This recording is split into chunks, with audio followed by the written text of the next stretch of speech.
Good evening everyone. 16-ാം തീയതിക്ക് മുൻപുള്ള പരീക്ഷയ്ക്ക് മുൻപായിട്ട് ഇനി ഒരു അല്പ ദിവസങ്ങൾ മാത്രമാണുള്ളത്. അപ്പോൾ ഒരു ഫൈനൽ റൗണ്ട് റിവിഷന്റെ ഭാഗമായിട്ട് I+ന്റെ ഫിസിക്സിലെ എക്സ്പേർട്ട് ഫാക്കൽറ്റി അതുൽ സാർ നമ്മളോടൊപ്പം ഇന്ന് ജോയിൻ ചെയ്യുന്നുണ്ട്. നമുക്ക് ഏറ്റവും ശ്രദ്ധയോടുകൂടി വരുന്ന കുറച്ച് മിനിറ്റുകൾ, 1 മണിക്കൂറോളം സമയം അതുൽ സാർ നമ്മളോടൊപ്പം ഉണ്ടാവും. കൃത്യമായിട്ട് ഈ പഠനത്തിന്റെ ഒരു ഫൈനൽ ലാപ്പ് റിവിഷന്റെ ഭാഗമായിട്ടൊക്കെ ഉപയോഗപ്പെടുത്താം.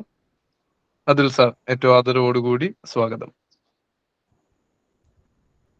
എല്ലാവർക്കും നമസ്കാരം. കേൾക്കുന്നുണ്ടല്ലോ അല്ലേ? അപ്പോ 16-ാം തീയതി പരീക്ഷയാണ്. അപ്പോൾ ചോദ്യങ്ങൾ, കുറെ ചോദ്യങ്ങൾ. ഞാനപ്പോൾ പ്രധാനമായിട്ട് ഉദ്ദേശിക്കുന്നത്, ഇപ്പോൾ 1 മണിക്കൂർ എന്ന് പറഞ്ഞു, എനിക്കറിയില്ല 1 മണിക്കൂറാണോ, ചിലപ്പോൾ 1 മണിക്കൂറിൽ കൂടുതൽ പോവാം. എന്തായാലും മിനിമം 1 മണിക്കൂർ ഉണ്ടാവും.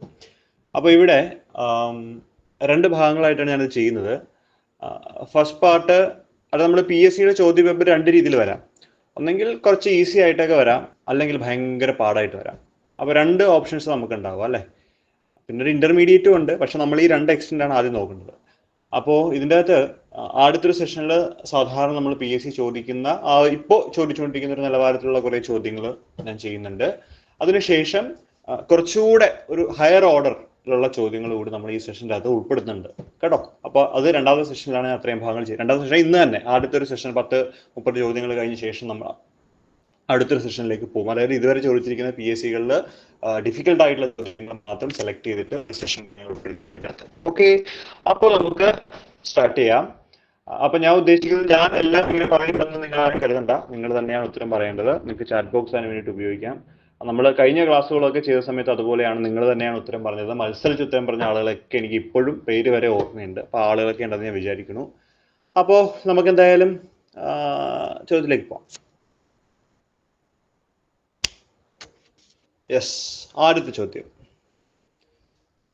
If the size of the charged bodies are very small compared to distance between them, we treat them as...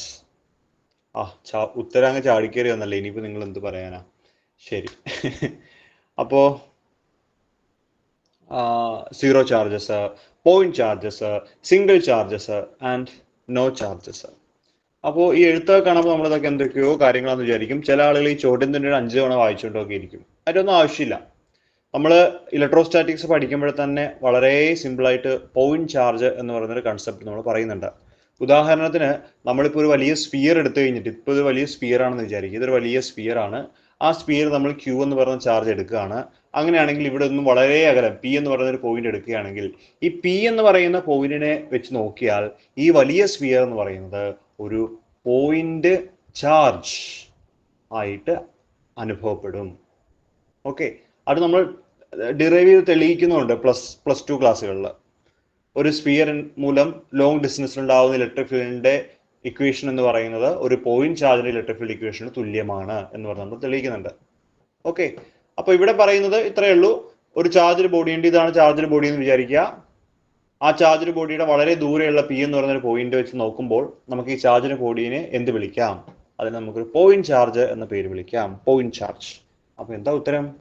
point charge ആണ് ഇതിന്റെ ഉത്തരം. ഓക്കെ,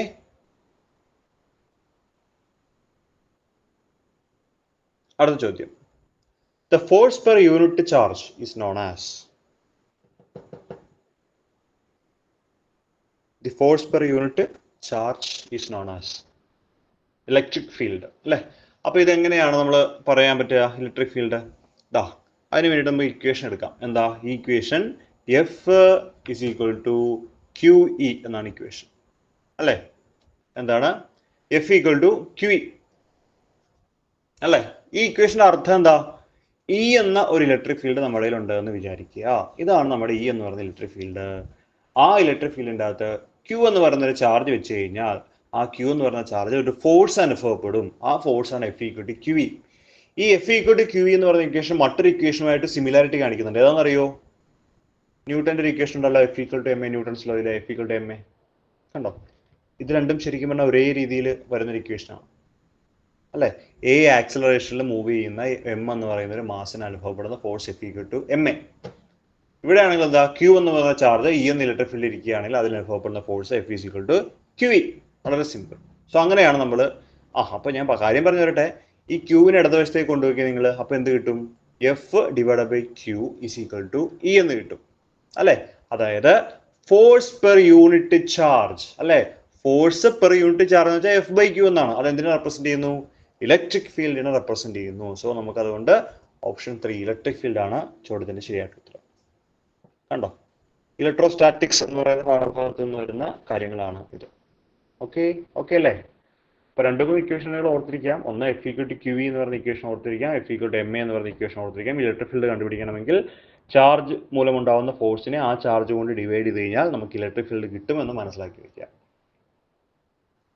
അടുത്തത്, the property which differentiate two kind of charges is called.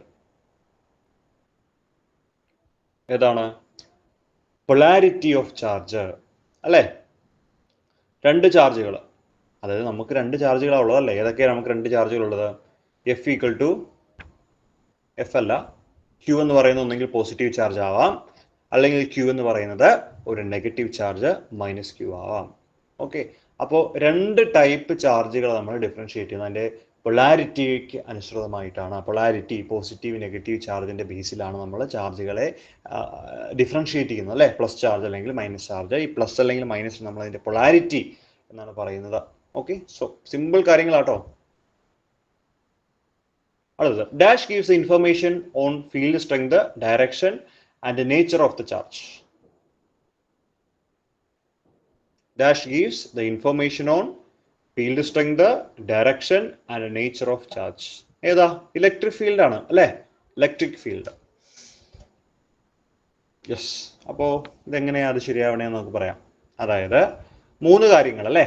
ഒന്ന് field strength, മറ്റൊന്ന് direction, മറ്റൊന്ന് nature of the charge. അപ്പൊ ഈ electric field എന്ന് വെച്ച് കഴിഞ്ഞാൽ നമ്മളിപ്പോ ഒരു പ്ലസ് ക്യൂ ചാർജ് എടുക്കുകയാണ്. പ്ലസ് ക്യൂ ചാർജ് എടുക്കുകയാണെങ്കിൽ അതിന്റെ ആരോ മാർക്ക് എങ്ങോട്ടാണ്? ഔട്ട്വേർഡ്സ് ആണ് അല്ലെ. പുറത്തേക്ക് ആരോ മാർക്ക് നമ്മൾ വരയ്ക്കണം അല്ലെ. പുറത്തേക്ക് ആരോ മാർക്ക്. ഓക്കെ, പുറത്തേക്ക് ആരോ മാർക്ക് വരയ്ക്കണം. ഒരു മൈനസ് ക്യൂ ചാർജ് ആണെങ്കിൽ എങ്ങോട്ട് വരയ്ക്കണം ആരോ മാർക്ക്? അകത്തോട്ട് ആരോ മാർക്ക് വരയ്ക്കണം. അകത്തോട്ട് ആരോ മാർക്ക്. കണ്ടോ, അകത്തോട്ട് ആരോ മാർക്ക്. അപ്പോ നമുക്ക് ഡയറക്ഷനെ കുറിച്ച് കൃത്യമായിട്ട് ഇലക്ട്രിക് ഫീൽഡ് ലൈൻസ് ഉപയോഗിച്ചിട്ട് റെപ്രസെന്റ് ചെയ്യാൻ പറ്റും. ഇലക്ട്രിക് ഫീൽഡ് ലൈൻസ് എന്ന് പറയും അല്ലെ. അതുപോലെ തന്നെ ആരോ മാർക്ക് ഇലക്ട്രിക് ഫീൽഡ് ലൈനുകളുടെ ആരോ മാർക്ക് പുറത്തേക്കാണെങ്കിൽ അതിനെ പ്ലസ് ക്യൂ ചാർജ് എന്നും, ആരോ മാർക്ക് അകത്തേക്കാണെങ്കിൽ നമുക്കതിനെ മൈനസ് ക്യൂ ചാർജ് എന്നും പറയാൻ പറ്റും. അതായത് നേച്ചർ ഓഫ് ദ ചാർജ് നമുക്ക് പറയാൻ പറ്റും, ഡയറക്ഷൻ പറയാൻ പറ്റും. അതുപോലെ ഇലക്ട്രിക് ഫീൽഡ് ലൈനുകളെ റെപ്രസെന്റ് ചെയ്യുന്ന ശരിക്കും അതിന്റെ സ്ട്രെങ്ത് കൂടിയാണ്. പിടികിട്ടും. ഇപ്പൊ ഈ ഒരു ഏരിയ എടുക്കുകയാണെങ്കിൽ അവിടുത്തെ സ്ട്രെങ്ത് കൂടുതലാണ്. അതേ ഏരിയ ഇവിടെ എടുത്തു കഴിഞ്ഞാൽ ഈ സ്ട്രെങ്ത് കുറവാണ്. അതായത് ചാർജിനോട് അടുത്ത് നിൽക്കുന്ന ഭാഗത്ത് ഫീൽഡിന്റെ സ്ട്രെങ്ത് കൂടുതലും, ചാർജിൽ നിന്നും അകന്നു പോകുമ്പോൾ ഫീൽഡിന്റെ സ്ട്രെങ്ത് കുറയുകയും ചെയ്യുന്നു. ഓക്കെ, അങ്ങനെയാണ് നമുക്ക് പറയാൻ പറ്റുന്നത്. ഇതിന്റെ ഓപ്ഷൻ ഇലക്ട്രിക് ഫീൽഡ് ആണ്. അതായത് ഇലക്ട്രിക് ഫീൽഡ് എന്ന് പറയുന്നത് ഫീൽഡ് സ്ട്രെങ്ത് തരും, ഡയറക്ഷൻ തരും, നേച്ചർ ഓഫ് ദ ചാർജും തരും. സോ മൂന്ന് ഓപ്ഷൻ അല്ല, മൂന്ന് കാര്യങ്ങൾ ചേർക്കുന്ന ഒരേ ഒരാൾ ആരാണ്? ഇലക്ട്രിക് ഫീൽഡ് ആണ്. ചോദ്യം, the process in which a region is made free from any electric field is known as. എന്താണ്? ഇലക്ട്രോസ്റ്റാറ്റിക് ഷീൽഡിംഗ് അല്ലെ. The process in which a region is made free from any electric field is known as electrostatic shielding. Okay, നമ്മൾ ഈ ഇത് വെച്ച് ചോദിക്കാവുന്ന ഒരുപാട് ചോദ്യങ്ങളുണ്ട്. ഒന്ന്, നമ്മൾ ഈ ഇടിവെട്ടൊക്കെയുള്ള സമയത്ത് മെറ്റാലിക് ബോക്സിന്റെ അകത്തിരിക്കുകയാണെങ്കിൽ നമുക്ക് ഇടിവെട്ടേക്കില്ല, മിന്നലേക്കില്ല. അതിന്റെ റീസണും എന്താണ്? ഇലക്ട്രോസ്റ്റാറ്റിക് ഷീൽഡിംഗ് ആണ്. ചെറിയ ക്ലാസ്സുകളിലൊക്കെ നമുക്ക് ചോദ്യം ചോദിക്കുന്നത് ഇങ്ങനെയാണ്: നല്ല ഇടിമിന്നലുള്ള സമയങ്ങളിൽ ഒരു വലിയ കേവിന്റെ അകത്തിരിക്കുന്ന ആള് സേഫ് ആണെന്ന് പറയാറുണ്ട്. എന്തുകൊണ്ട്? ഇലക്ട്രോസ്റ്റാറ്റിക് ഷീൽഡിംഗ് എന്നാണ് നമ്മൾ പറയുന്നത്. Okay, electrostatic shielding. ഓക്കെ, അതായത് സംഭവം ഇത്രയേ ഉള്ളൂ. നമ്മളിപ്പോൾ ഒരു ബോക്സ് എടുക്കാന്ന് വിചാരിക്കുക, ഒരു ക്ലോസ്ഡ് ബോക്സ് ആണ്, ക്യൂബിക്കൽ ബോക്സ് ആണെന്ന് വിചാരിക്കുക. ഇത് മെറ്റാലിക് ബോക്സ് ആണ്. ഇതിലൊരു ഇടിമിന്നൽ ഇങ്ങനെ വന്ന് വീണ് കഴിഞ്ഞാൽ എന്ത് സംഭവിക്കും? ഈ ചാർജുകൾ മുഴുവൻ ഇതിൻ്റെ സർഫസിൽ പെരിഫറൽ പുറമേ മുഴുവൻ ഡിസ്ട്രിബ്യൂട്ട് ആവും. ഇതിൻ്റെ ഉള്ളിലേക്ക് ചാർജ് വരത്തില്ല. ഉള്ളിൽ ചാർജ് 0 ആയിരിക്കും. അതുകൊണ്ട് തന്നെ ഉള്ളിലിരിക്കുന്ന ആള് വളരെ സേഫ് ആയിരിക്കും. പക്ഷെ പ്രത്യേകം ശ്രദ്ധിക്കണം, ഈ ഉള്ളിലിരിക്കുന്ന ആള് ഒരിക്കലും ഈ മെറ്റൽ ആയിട്ട് ടച്ചിൽ വരാൻ പാടില്ല. അതായത് ഇതിൻ്റെ 6 ഫേസുകളുണ്ട്. 6 ഫേസിൽ ഒന്നിലും ടച്ചിൽ വരാൻ പാടില്ല. അപ്പോൾ താഴെ എന്തെങ്കിലും വല്ലോ ഇൻസുലേറ്റിംഗ് മെറ്റീരിയൽ ഇട്ടിട്ടുണ്ടാവണം. ആ ഇൻസുലേറ്റിംഗ് മെറ്റീരിയൽ നിന്നാൽ മാത്രമേ ഇയാൾ സേഫ് ആയിട്ട് നിൽക്കുള്ളൂ. അല്ലാതെ ഇതേക്ക് തൊട്ട് പിടിച്ചിട്ട് നിന്ന് കഴിഞ്ഞാൽ അയാൾക്ക് ഷോക്ക് അടിക്കും. കിട്ടിയോ? നമ്മുടെ കാറ് ഇലക്ട്രോസ്റ്റാറ്റിക് ഷീൽഡിങ് തരുന്നൊരു കാര്യമാണ്. കാരണം എന്താ വെച്ചാൽ കാറിൻ്റെ അകത്ത് നിങ്ങൾ എടുത്ത കാർ ഫുള്ള് നമ്മൾ ചില്ലെല്ലാം അടച്ചിട്ട് കഴിഞ്ഞാൽ അതൊരു ഫുൾ മെറ്റാലിക് സർഫസ് ആണ്. ശരിയല്ലേ? കാറിൻ്റെ താഴെയാണെങ്കിൽ മാറ്റുണ്ട്. അതുപോലെ സീറ്റൊക്കെ ഫൈബർ ആണ്. അതുകൊണ്ട് ഡയറക്റ്റ് ഒരിക്കലും നമ്മളൊരു മെറ്റാലിക് കോണ്ടാക്ട് കാറിൻ്റെ അകത്ത് വരുന്നില്ല. അപ്പോൾ ഇടിവെട്ടുള്ള സമയത്ത് കാറെല്ലാം ക്ലോസ് ചെയ്ത് അകത്തിരിക്കുകയാണെങ്കിൽ നമ്മൾ കുറെ കൂടി സേഫാണ്. അതുകൊണ്ട് അതിന് നമുക്ക് ഇലക്ട്രോസ്റ്റാറ്റിക് ഷീൽഡിങ് എന്ന് പറയാം. ഓക്കെ, സോ അതുകൊണ്ട് ചോദ്യം എന്താ? The process in which region is made free from electric field is known as electrostatic shielding. ഇത് മാത്രമല്ല, വേറെയുണ്ട് ആപ്ലിക്കേഷൻ. പറഞ്ഞുതരാം. നമ്മൾ ഈ വലിയ വലിയ ഇൻസ്ട്രുമെന്റുകൾ, ഫിസിക്സിലെ വലിയ വലിയ ഇൻസ്ട്രുമെന്റുകൾ, ഇതെല്ലാം നിർമ്മിച്ചിരിക്കുന്ന മിക്കവാറും ഒരുപാട് കോയിലുകൾ ഉണ്ടാവും, അല്ലെങ്കിൽ വളരെ സ്ട്രോങ് ആയിട്ടുള്ള മാഗ്നറ്റുകൾ, നോർത്ത് സൗത്ത് മാഗ്നറ്റുകൾ ഉണ്ടാവും, അല്ലെ? ഒരുപാട് കറണ്ട് ഇതിൻ്റെ അകത്തോട്ട് കറണ്ട് പോകുന്നുണ്ടാവും. സ്വാഭാവികമായിട്ടും ഇതൊരു ഇലക്ട്രിക് ഫീൽഡ് പ്രൊഡ്യൂസ് ചെയ്യും, അല്ലെ? ഇലക്ട്രിക് ഫീൽഡ് പ്രൊഡ്യൂസ് ചെയ്യും. അപ്പോൾ നമുക്ക് എവിടെന്നെങ്കിലുമൊക്കെ ഒരു മെഷർമെന്റ് എടുക്കേണ്ട ഒരു ഇൻസ്ട്രുമെന്റ് വെക്കണമെങ്കിൽ ആ ഇൻസ്ട്രുമെന്റ് ഒരു ക്ലോസ്ഡ് ബോക്സിൻ്റെ അകത്ത് വെക്കേണ്ടി വരും. ഇവിടെ ഒരു ഇൻസ്ട്രുമെന്റ് ആണ്, ആ ഇൻസ്ട്രുമെന്റ് ഒരു ക്ലോസ്ഡ് ബോക്സിൻ്റെ അകത്ത് വെക്കണം. അല്ലെങ്കിൽ എന്ത് പറ്റും? ആ ഇൻസ്ട്രുമെന്റിനെ ഇവിടെ ഉണ്ടാകുന്ന ഇലക്ട്രിക് ഫീൽഡ് അഫക്റ്റ് ചെയ്യും. കിട്ടിയോ? അപ്പോൾ അതും ഇലക്ട്രോസ്റ്റാറ്റിക് ഷീൽഡിംഗ് ആണ്. അപ്പോൾ ഫിസിക്സിൽ അല്ലെങ്കിൽ ഇങ്ങനെ ഇലക്ട്രോണിക്സിലൊക്കെ ഉപയോഗിക്കുന്ന ഇൻസ്ട്രുമെന്റുകൾ മിക്കവാറും ഒരു ക്ലോസ്ഡ് ബോക്സിൻ്റെ ഉള്ളിൽ വെക്കാറുണ്ട്. എന്തുകൊണ്ട് ചോദിച്ചു കഴിഞ്ഞാൽ ഇലക്ട്രോസ്റ്റാറ്റിക് ഷീൽഡിംഗ് ആണ്. ഓക്കെ, ദെൻ ഇടിവെട്ടുള്ള സമയത്തെ കേസും ഇലക്ട്രോസ്റ്റാറ്റിക് ഷീൽഡിംഗ് ആണ്. അപ്പോൾ ഒരു ചാർജ് ഫ്രീ റീജിയൻ ആണ് നമുക്ക് ഇലക്ട്രോസ്റ്റാറ്റിക് ഷീൽഡിംഗ്. ഒരു ചോദ്യം ഉറപ്പാട്ടോ, ഇലക്ട്രോസ്റ്റാറ്റിക് ഷീൽഡിംഗ് ഏത് PSC എടുത്താലും അതിൻ്റെ ഈ സാധനം ഞാൻ കണ്ടിട്ടുണ്ട്. The formula for electrostatic potential is, electrostatic പൊട്ടൻഷ്യലിന്റെ ഫോർമുല എന്താണ്? Work done divided by charge. Okay, electrostatic potential is equal to എന്താണ്? Work done divided by charge. അപ്പോഴേ പൊട്ടൻഷ്യൽ ഡബ്ല്യു നമ്മൾ പറയുന്നത് അല്ലേ? ഡബ്ല്യു അല്ല, വി ഈസ് ഈക്വൽ ടു എന്താണ്? W/Q. നിങ്ങൾ ഇങ്ങനെയായിരിക്കും ക്ലാസ്സിൽ പഠിച്ചിട്ടുണ്ടാവുക, അല്ലേ? W എന്ന് പറയുന്നത് വർക്ക് ഡൺ ആണ്, Q എന്ന് പറയുന്നത് ചാർജ് ആണ്. അപ്പോൾ എന്താണ് ഇലക്ട്രോസ്റ്റാറ്റിക് പൊട്ടൻഷ്യൽ എന്ന് പറഞ്ഞു കഴിഞ്ഞാൽ? ഇലക്ട്രോസ്റ്റാറ്റിക് പൊട്ടൻഷ്യൽ എന്ന് പറഞ്ഞു കഴിഞ്ഞാൽ നിങ്ങളിൽ ഒരു Q എന്ന് പറയുന്നൊരു ചാർജ് ഇവിടെ ഉണ്ടെന്ന് വിചാരിക്കുക. ആ ചാർജ് E എന്ന് പറയുന്ന ഒരു ഇലക്ട്രിക് ഫീൽഡ് ഇവിടെ നിന്ന് പ്രൊഡ്യൂസ് ചെയ്യുന്നുണ്ടെന്ന് വിചാരിക്കുക. അങ്ങനെയാണെങ്കിൽ ഇൻഫിനിറ്റിയിൽ നിന്നും ഒരു ചാർജിനെ ഈ ഫീൽഡിലേക്ക് കൊണ്ടുവരാൻ വേണ്ട പ്രവൃത്തിയാണ് അതിൻ്റെ ഇലക്ട്രോസ്റ്റാറ്റിക് പൊട്ടൻഷ്യൽ ആയിട്ട് മാറപ്പെടുന്നത്. ഓക്കെ, ഒരു ഇലക്ട്രിക് ഫീൽഡിലേക്ക് വേറൊരു ചാർജിനെ കൊണ്ടുവരണമെങ്കിൽ വർക്ക് ചെയ്യണം. ആ വർക്കാണ് ഇലക്ട്രോസ്റ്റാറ്റിക് പൊട്ടൻഷ്യൽ. അപ്പോൾ കണ്ടുപിടിക്കണമെങ്കിൽ എന്ത് ചെയ്യണം? Electrostatic potential is equal to work divided by charge, അല്ലെങ്കിൽ work done divided by charge എന്ന് എഴുതാം. ഓക്കെ അല്ലേ? അടുത്തത്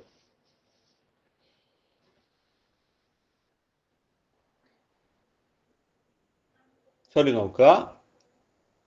The surface that has the same electrostatic potential at every point is known as എന്താണ്? Equipotential surface. എന്താണ്? Equipotential surface. Okay, the surface that has the same electrostatic potential at every point on it known as equipotential surface. സംഭവം വേറൊന്നുമല്ല. ഇപ്പോൾ ഇവിടെ Q എന്ന് പറയുന്ന charge ഉണ്ട്. ആ ചാർജിന് റൗണ്ട് ആയിട്ട് നിങ്ങളൊരു ക്ലോസ്ഡ് സർഫസ് വരച്ചു എന്ന് വിചാരിക്കുക. ഇവിടെ ഒരു ക്ലോസ്ഡ് സർഫസ് വരച്ചു എന്ന് വിചാരിക്കുക. വീണ്ടും ഒരു ക്ലോസ്ഡ് സർഫസ് വരച്ചു. ഒന്നുമില്ല, ഒരു ചാർജ് Q ഉണ്ട്. ആ Qവിന് ചുറ്റും നമ്മൾ 3 സർഫസുകൾ വരച്ചു. ഓരോ സർഫസിലും വേറൊരു ചാർജ്, ഇവിടെ ഒരു ചാർജ് വെച്ചു എന്ന് വിചാരിക്കുക. ആ ചാർജിന് ഇവിടെ നിന്ന് ഇങ്ങനെ മൂവ് ചെയ്യിക്കുക നമ്മൾ ഈ സർക്കിളിൽ കൂടി. ആ സർക്കിളിൽ കൂടി നിങ്ങൾ എങ്ങോട്ട് മൂവ് ചെയ്യിച്ചാലും എന്ത് ചെയ്യണ്ട? വർക്ക് ചെയ്യേണ്ട. W = 0 ആണ്. ഓക്കെ, ഇനി നിങ്ങൾ ഇവിടെ എടുത്തു എന്ന് വിചാരിക്കുക, അതിനെ ഇങ്ങനെ കറക്കുകയാണെന്ന് വിചാരിക്കുക, അവിടെയും വർക്ക് = എന്താണ്? 0 ആണ്. ഇവിടെ ഒരു പോയിന്റ് എടുത്ത് ഇവിടെ നിന്ന് ഇങ്ങനെ മൂവ് ചെയ്യിച്ചു എന്ന് വിചാരിക്കുക, അവിടുത്തെയും വർക്ക് എന്താണ്? 0 ആണ്. അതായത് ഒരു ചാർജ് എടുത്തിട്ട് കൃത്യമായ റേഡിയസ് അകലത്തിൽ വരുന്ന ഒരു സ്ഫെറിക്കൽ സർഫസ് എടുത്തു കഴിഞ്ഞാൽ ആ സ്ഫെറിക്കൽ സർഫസിൽ ചാർജ് മൂവ് ചെയ്യിക്കാൻ വർക്ക് ചെയ്യേണ്ട. അങ്ങനെ വർക്ക് ചെയ്യേണ്ട എങ്കിൽ ആ സർഫസിൽ നമ്മൾ പറയുന്ന പേരാണ് ഇക്വി പൊട്ടൻഷ്യൽ സർഫസ്. അതായത് ഈ സർഫസിൽ എല്ലായിടത്തും ഒരേ പൊട്ടൻഷ്യലാണ്, അതിനെയാണ് ഇക്വി പൊട്ടൻഷ്യൽ സർഫസ് എന്ന് പറയുന്നത്. പക്ഷേ ഇവിടെ നിന്നും ഒരെണ്ണത്തിന് ഇങ്ങോട്ട് കൊണ്ടുവരണമെങ്കിൽ അവിടെ വർക്ക് ചെയ്യണം. അപ്പോൾ ഈ രണ്ട് സർഫസുകൾ തമ്മിൽ എടുത്തു കഴിഞ്ഞാൽ അത് ഇക്വി പൊട്ടൻഷ്യൽ സർഫസ് അല്ല. പക്ഷെ ഓരോ ആളുകളും എന്താണ്? ഇക്വി പൊട്ടൻഷ്യൽ സർഫസ് ആണ്. അപ്പോൾ ഒരേ പൊട്ടൻഷ്യൽ വരുന്ന സർഫസുകളെ നമ്മൾ വിളിക്കുന്ന പേരാണ് ഇക്വി പൊട്ടൻഷ്യൽ സർഫസ്.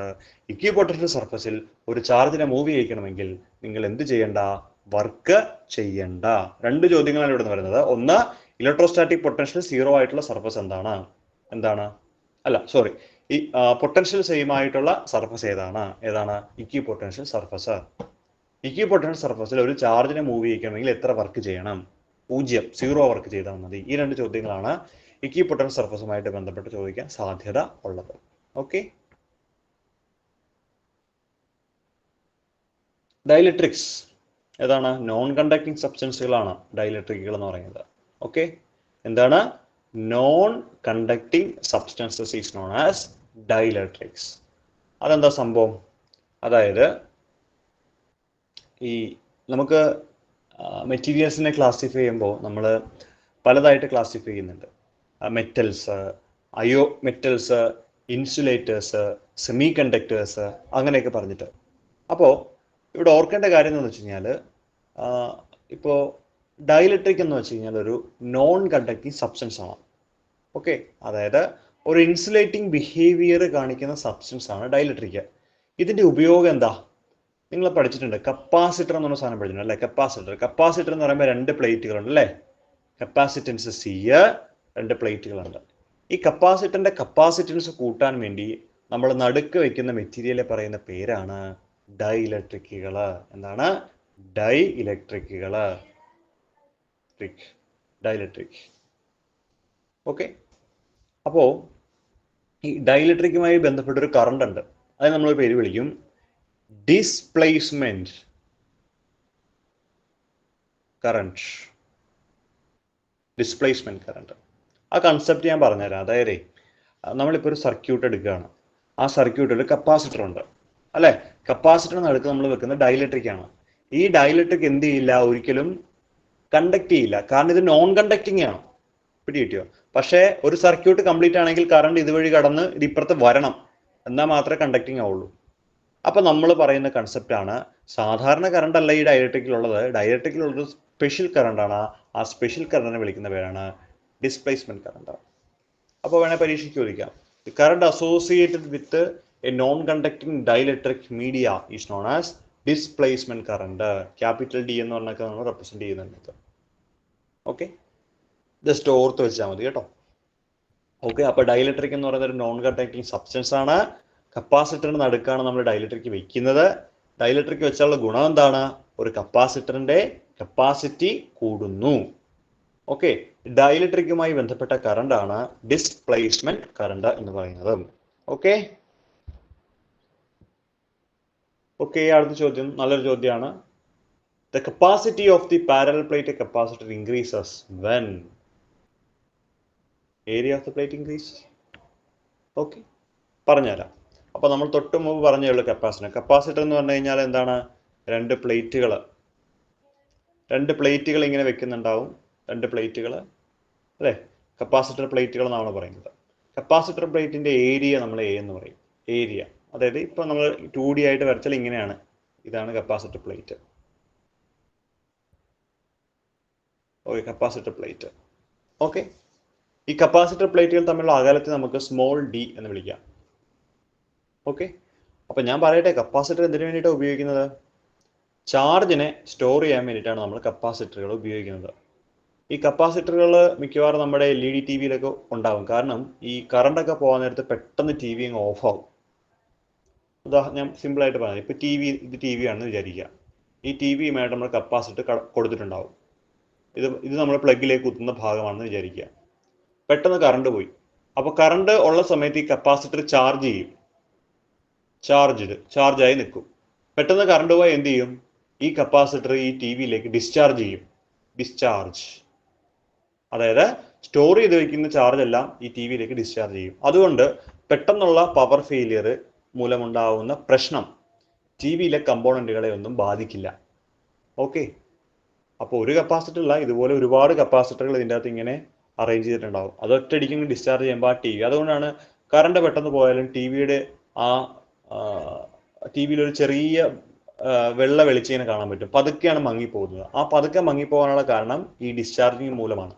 കപ്പാസിറ്റർ ഡിസ്ചാർജ് ചെയ്ത് ഒരു ചെറിയ വൈദ്യുതി തന്നെ കൊടുക്കുകയും ആ വൈദ്യുതി മൂലം വളരെ വളരെ വളരെ, അതായത് ഒരു 100 സെക്കൻഡിൽ ഒരു അംശം, ആ സമയത്ത് മാത്രമേ ഡിസ്ചാർജിങ് നടക്കുന്നത്. 100 ഒരു സെക്കൻഡിനെ 10 ഡിവൈഡ് ചെയ്ത് 10 സെക്കൻഡ് സമയത്താണ് ശരിക്കും പറഞ്ഞാൽ ആ ഡിസ്ചാർജിങ് അവിടെ നടക്കുന്നത്. അപ്പോൾ അതുകൊണ്ടാണ് നമുക്ക് ചെറിയൊരു വെട്ടം ആ ടി വിക്കകത്ത് കാണാൻ പറ്റുന്നത്. അപ്പോൾ ഇങ്ങനെയുള്ള എല്ലാ ഇലക്ട്രിക്കൽ സർക്യൂട്ടുകളിലും കപ്പാസിറ്ററുകളിൽ ഒരു മസ്റ്റായിട്ടുള്ള ഘടകമാണ്, അതായത് to protect the device. Okay, അപ്പോൾ ഇവിടെ ഞാൻ പറഞ്ഞു വരുന്നത് ഈ കപ്പാസിറ്ററിന്റെ ചാർജിന് സ്റ്റോർ ചെയ്യാനുള്ള കഴിവിനെയാണ് അതിന്റെ കപ്പാസിറ്റി അല്ലെങ്കിൽ കപ്പാസിറ്റൻസ് എന്ന് പറയുന്നത്. അപ്പോൾ ഈ കപ്പാസിറ്റൻസിന് ഒരു ഇക്വേഷൻ ഉണ്ട്, C is equal to ε0 A divided by D. ഇതാണ് കപ്പാസിറ്റൻസിന്റെ ഇക്വേഷൻ. കാണാൻ പഠിക്കണേ, C is equal to ε0 A divided by D ആണ് കപ്പാസിറ്റൻസിന്റെ ഇക്വേഷൻ. അപ്പൊ ഈ ഇക്വേഷന്റെ അകത്ത് ഓരോ കാര്യങ്ങളും ഞാൻ പറഞ്ഞുതരാം.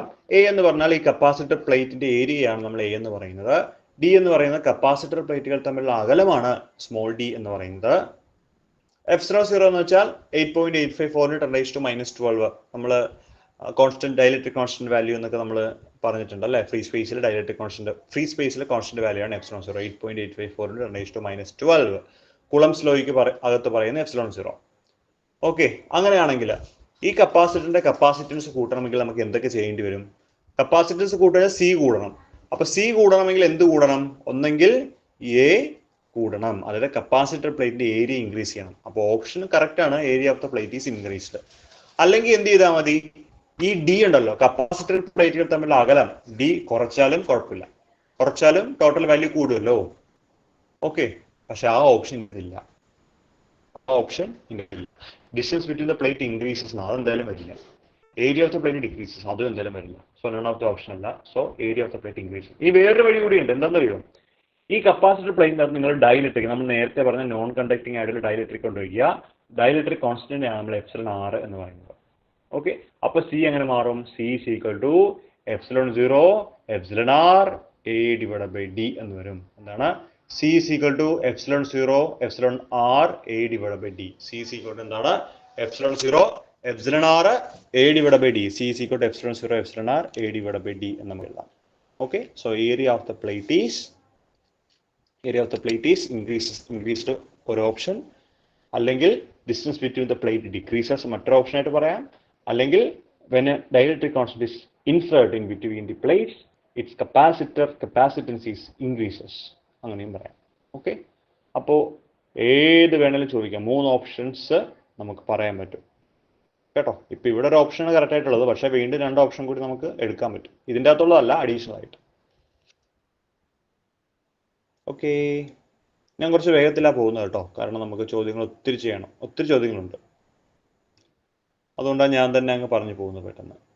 The rate of flow of electric charge through any cross section of a conductor is known as electric current. ഒന്നുമില്ല, നമ്മൾ കറണ്ടിന്റെ ഇക്വേഷൻ എന്താ? I is equal to dq divided by dt അല്ലേ? എന്താണ്? I is equal to എന്താണ്? dq divided by dt. I is equal to dq divided by dt ആണ് കറണ്ടിന്റെ equation. Okay, electric current. അതാണ് ഈ ചോദ്യത്തിൽ ചോദിച്ചിരിക്കുന്നത്. The rate of flow of electric charge, ഈ ഡി ബൈ ഡി ടിനെ പറയുന്ന പേരാണ് rate of flow. Rate of flow അല്ലേ? അപ്പൊ ഇവിടെ ക്യൂ കൊടുക്കുകയാണെങ്കിൽ rate of flow of charge എന്നാണ് അർത്ഥം. ഇപ്പൊ നിങ്ങൾ d B by d T എന്ന് എഴുതുകയാണെങ്കിൽ അതിന്റെ അർത്ഥം എന്താ? ബി മാഗ്നറ്റിക് ഫീൽഡ് ആണെങ്കിൽ rate of flow of magnetic field, അല്ലെങ്കിൽ d divide by d T എന്ന് എഴുതിയ അർത്ഥം എന്താ? Rate of flow of electric field കേട്ടോ. അപ്പൊ rate of flow of charge നമ്മൾ വിളിക്കുന്ന പേരെന്താണ്? അതിനെയാണ് ഇലക്ട്രിക് കറണ്ട് എന്ന് പറയുന്നത്. നമ്മൾ സിമ്പിൾ ആയിട്ട് ഇങ്ങനെ എഴുതും, I equal to Q by T. Okay, basically I equal to Q by T എന്ന് വെച്ചാൽ ശരിയല്ല. ശരിക്കും I equal to d Q by d T എന്ന് എഴുതുന്നതാണ് ശരിയായിട്ടുള്ള ഓപ്ഷൻ, അല്ലെങ്കിൽ ശരിയായിട്ടുള്ള കാര്യം. സിമ്പിൾ ആയിട്ട് നമ്മൾ I equal to Q by T എന്ന് അങ്ങ് എഴുതി പോവുകയാണ്. പക്ഷെ മനസ്സിലാക്കുക, I equal to d Q by d t ആണ് നമ്മുടെ ശരിയായിട്ടുള്ള ഒരു കാര്യം. അങ്ങനെ മാത്രമേ ഈ ഓപ്ഷൻ കറക്റ്റ് ആവുകയുള്ളൂ. So rate of flow of electric charge is known as electric current. Which of the following is non-ohmic resistance? Diode. ഏതാ? ഡയോഡ്. അപ്പൊ നമ്മൾ ഈ മെറ്റീരിയലുകൾ എടുക്കുകയാണെങ്കിൽ ഈ മെറ്റീരിയലിൻ്റെ അകത്ത് നമുക്ക് രണ്ട് കാര്യങ്ങൾ. ഒന്ന് ഒമിക് കണ്ടക്ടേഴ്സ് ഉണ്ട്, അതുപോലെ നോൺ ഒമിക് കണ്ടക്ടേഴ്സും ഉണ്ട്. എന്താണ്? ഒമിക്കും ഉണ്ട്, നോൺ ഒമിക്കും ഉണ്ട്. ഒമിക് എന്ന് പറഞ്ഞു കഴിഞ്ഞാൽ ഓംസ് ലോയുടെ ബേസിസിൽ പോകുന്നതാണ് ഒമിക് കണ്ടക്ടേഴ്സ് എന്ന് പറയുന്നത്. നോൺ ഒമിക് ആണെങ്കിൽ not obey Ohm's law. Ohm's law obey ചെയ്യില്ല. ഓക്കെ. അപ്പോൾ ഡയോഡാണ് എന്താന്ന് പറയുന്നത്? ഒരു നോൺ ഒമിക് കണ്ടക്ടേഴ്സിന് ഉദാഹരണം. അപ്പോൾ കുറച്ചുകൂടെ വിശദമായിട്ട് പറയുകയാണെങ്കിൽ നമ്മൾ ഈ ഒമിക് കണ്ടക്ടേഴ്സ് എന്ന് പറയുമ്പോൾ നമ്മൾ VI ഗ്രാഫ് വരയ്ക്കും അല്ലേ? വോൾട്ടേജും കറണ്ടും തമ്മിലൊരു ഗ്രാഫ് വരയ്ക്കും. ആ ഗ്രാഫ് എപ്പോഴും സ്ട്രെയിറ്റ് ലൈൻ ആയിരിക്കും. പക്ഷെ ഡയോഡിന്റെ ഗ്രാഫ് എങ്ങനെയാ? ഡയോഡിന്റെ ഗ്രാഫ് ഇങ്ങനെ ഇങ്ങനെ ഇങ്ങനെ ഇങ്ങനെ പോകും. അതായത് സ്ട്രെയിറ്റ് ലൈൻ അല്ല അല്ലേ? അപ്പോൾ ഡയോഡാണ് ചോദ്യത്തിന് ഉത്തരം. ഓക്കെ. അപ്പോൾ ഇതും ഞാൻ സ്ഥിരമായിട്ട് PSC കണ്ടുള്ള ചോദ്യമാണ്. ഈ പറയുന്ന നോണോമിക് റെസിസ്റ്റൻസിന് ഉദാഹരണമുള്ളത് ഏതാണെന്നുള്ളത്. ഏതാണ്? ഡയോഡാണ് ഉദാഹരണം. ഓക്കെ. കാരണം അതിന്റെ ഗ്രാഫ് വളഞ്ഞു പോകുന്ന ഗ്രാഫാണ്, അതുകൊണ്ടാണ് നമ്മൾ അത് തന്നെ കൃത്യമായിട്ട് വരുന്നത്. ഓക്കെ. ഇപ്പൊ ലാമ്പ് ഫിലമെന്റ് ആണെങ്കിലും കോപ്പർ വയർ ആണെങ്കിലും കാർബൺ റെസിസ്റ്റർ ആണെങ്കിലും കൃത്യമായിട്ട് ഹീറ്റ് ചെയ്ത് റെസിസ്റ്റൻസ് ഒക്കെ തരുന്നതാണ്. അതുകൊണ്ട് VI ഗ്രാഫ് മിക്കവാറും സ്ട്രെയിറ്റ് ലൈൻ കിട്ടാറുണ്ട്. പക്ഷെ ഡയോഡിൽ നമുക്ക് ഒരിക്കലും അത് കിട്ടില്ല, ഒരിക്കലും കിട്ടില്ല. അപ്പൊ അതുകൊണ്ടാണ് ഡയോഡ് നമ്മൾ ഓപ്ഷൻ ആയിട്ട് ഇവിടെ എടുക്കുന്നത്. നോണോമിക് റെസിസ്റ്റൻസ് തരുന്ന ഒരു നോണോമിക് കണ്ടക്ടേഴ്സിന് ഉദാഹരണമാണ് ഡയോഡ്.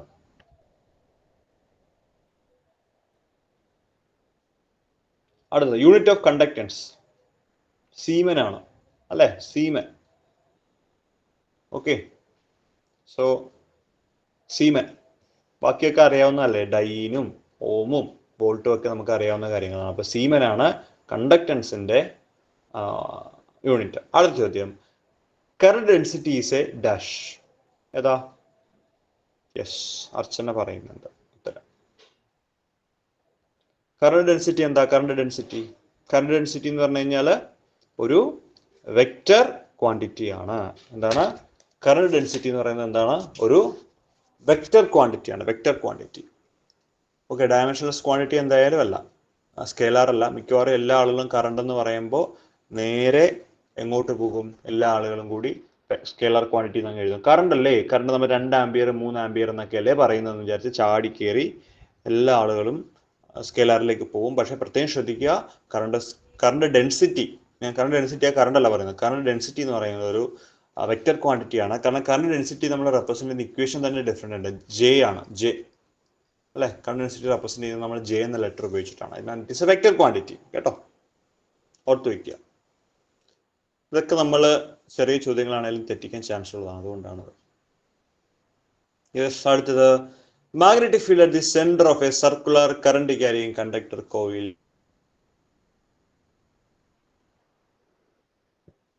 നോക്കിയിട്ട് ആർക്കെങ്കിലും പറയാൻ പറ്റുമോ നോക്കിയേ, ഏത് ഓപ്ഷൻ ആണോ? എയോ ബിയോ സിയോ ഡിയോ?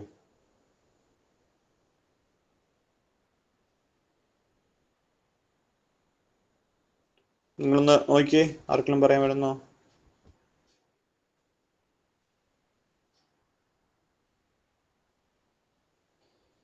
ആരും വേണ്ടത്തില്ലേ? പറയത്തില്ലേ? പോട്ടെ, എങ്കിൽ ഞാൻ തന്നെ പറയാം. അല്ല, ഞാൻ തന്നെയല്ലേ പറയുന്നേ. ശരി, ഓപ്ഷൻ ഡി പറയുന്നുണ്ട്, Faseela.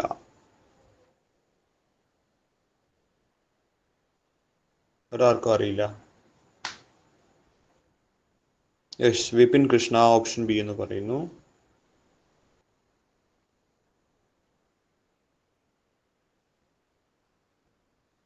Option B.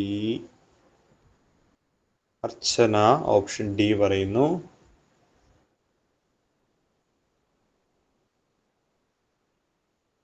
അന്താസ് option B പറയുന്നു.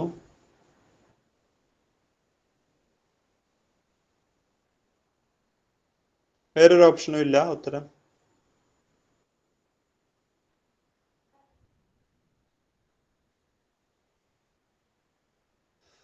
Okay, magnetic field, yes, A ആണ് ഉത്തരം.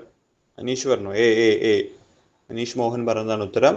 μ0I/2r ആണ് ഉത്തരം കേട്ടോ. ഞാനത് ഓർത്ത് വയ്ക്കാൻ ഒരു പണി പറഞ്ഞുതരാം. ഇവിടെ ശ്രദ്ധിക്കുക, രണ്ട് ഇക്വേഷൻസ് ആണ് ഇതുപോലെ ഉള്ളത്, അതാണ് എല്ലാവർക്കും കൺഫ്യൂഷൻ വരുന്നത്. അത് ഞാൻ ക്ലിയർ ചെയ്യാം. Magnetic field at the centre of A circular current carrying conductor. അപ്പോൾ ഒരു സർക്കുലർ കോയിലാണ് എങ്കിൽ ഹാവിങ് റേഡിയസ് r, സർക്കുലർ കോയിലാണെങ്കിൽ ആ സർക്കുലർ കോയിലൂടെ I എന്ന് പറയുന്ന കറണ്ട് സർക്കുലേറ്റ് ചെയ്യുന്നുണ്ടെങ്കിൽ അവിടുത്തെ മാഗ്നറ്റിക് ഫീൽഡ് കണ്ടുപിടിക്കാൻ B = μ0I/2r ആണ്. ഇതുപോലെ വേറെ ഇക്വേഷൻ ഉണ്ട്.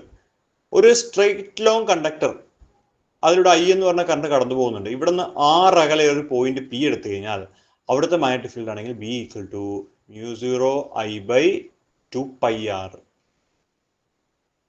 ഞാൻ ഓർത്ത് വയ്ക്കുന്നത് എങ്ങനെയാന്ന് പറഞ്ഞുതരാം.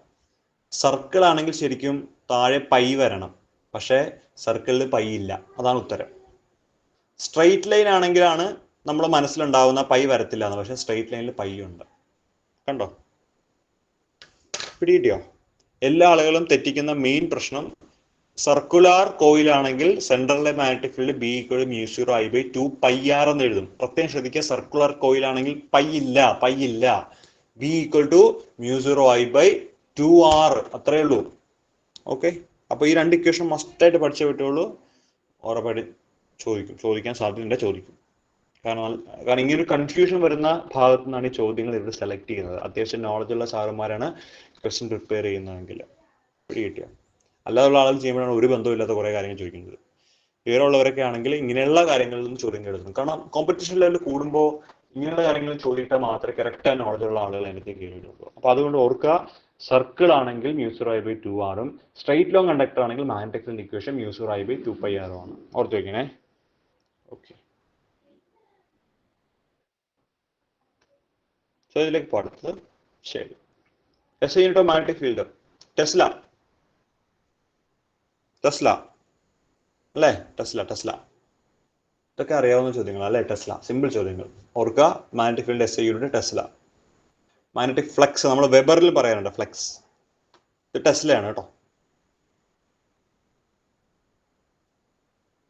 When the charged particle moves in a combined magnetic and electric field, then the force acting is known as centripetal force, centrifugal force, Lorentz force, orbital force.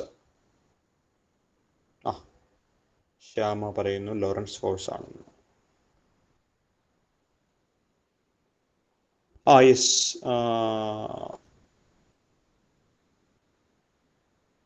Lawrence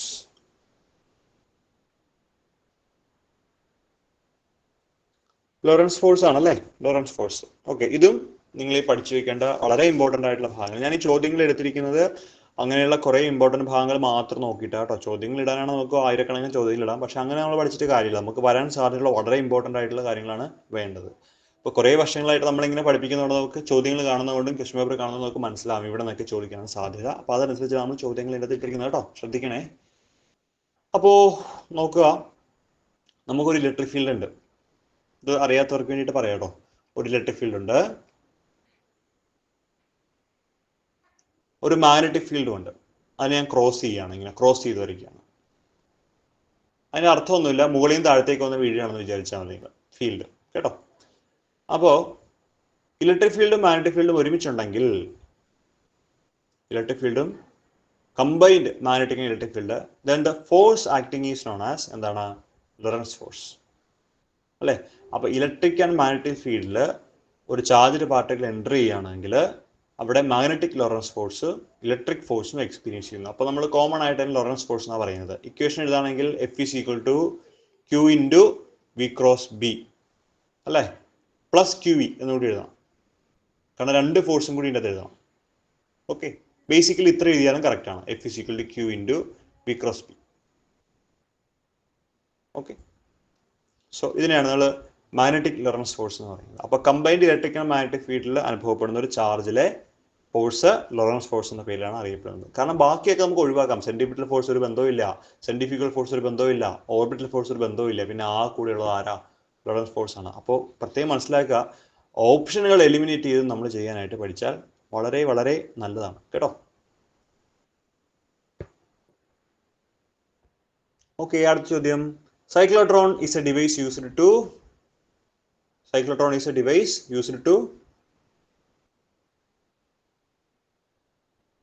option 2 പറയുന്നുണ്ട്. ആക്സിലറേറ്റ്. യെസ്, അർച്ചന പറയുന്നുണ്ട് accelerate ആണ്. Yes, accelerate the positively charged particle അല്ലേ. അപ്പോൾ ഓർക്കുക, charged പാർട്ടിക്കിളെ accelerate ചെയ്യാൻ വേണ്ടിയിട്ടാണ് നമ്മൾ എന്ത് ഉപയോഗിക്കുന്നത്? സൈക്ലോട്രോണുകൾ ഉപയോഗിക്കുന്നത്. Okay, slow down the charged particle എന്തായാലും അല്ല, സ്റ്റോപ്പ് ദ ചാർജ്ഡ് പാർട്ടിക്കിൾ അല്ല, നൺ ഓഫ് ദ ഓപ്ഷൻ അല്ല. പിന്നെ എന്തേ ഉള്ളൂ? ഒരു ഓപ്ഷനേ ഉള്ളൂ, accelerate the positively charged particle. Simply accelerate charged particle എന്ന് എഴുതിയാലും അത് കറക്റ്റ് ആണ് കേട്ടോ. അടുത്തത്, which of the following states that an EMF is induced whenever there is a charge in the magnetic field linked with the electric circuit? ഏതാ?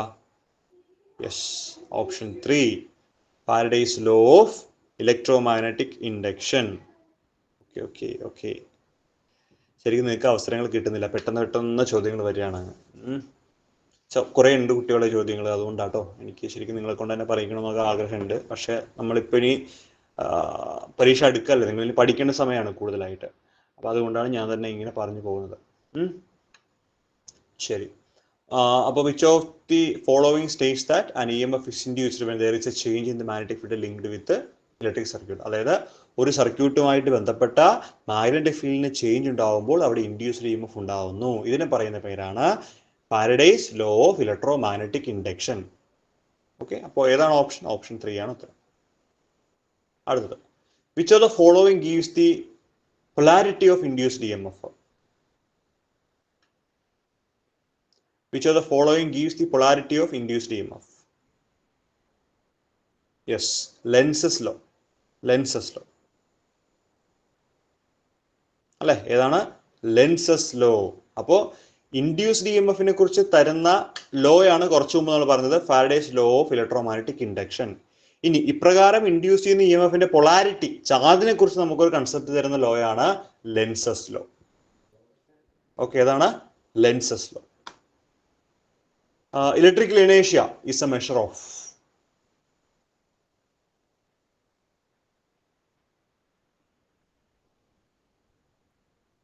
Self inductance. വളരെ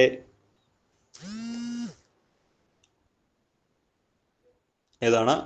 lenses law. Which of the following law is the consequence of law of conservation of energy? അടുത്ത ചോദ്യത്തിലേക്ക് പോയല്ലേ പെട്ടെന്ന്. ഇതൊന്ന് പറഞ്ഞിട്ട് നമുക്ക് അങ്ങോട്ട് പോവാം. ഇലക്ട്രിക്കൽ ഇനേഷ്യ ഈസ് എ മെഷർ ഓഫ് എന്താണ്? സെൽഫ് ഇൻഡക്റ്റൻസ് എന്നാണ് നമ്മൾ പറയുന്നത്. അതായത് ഇപ്പോൾ ശരിക്കും സെൽഫ് ഇൻഡക്റ്റൻസ് ഉണ്ടാകുന്നത് എങ്ങനെയാ? ഉദാഹരണത്തിന് ഇപ്പോൾ ഞാൻ സിമ്പിളായിട്ട് പറയുകയാണെങ്കിൽ, നമ്മുടെ ഒരു കോയിലുണ്ടെന്ന് വിചാരിക്കുക.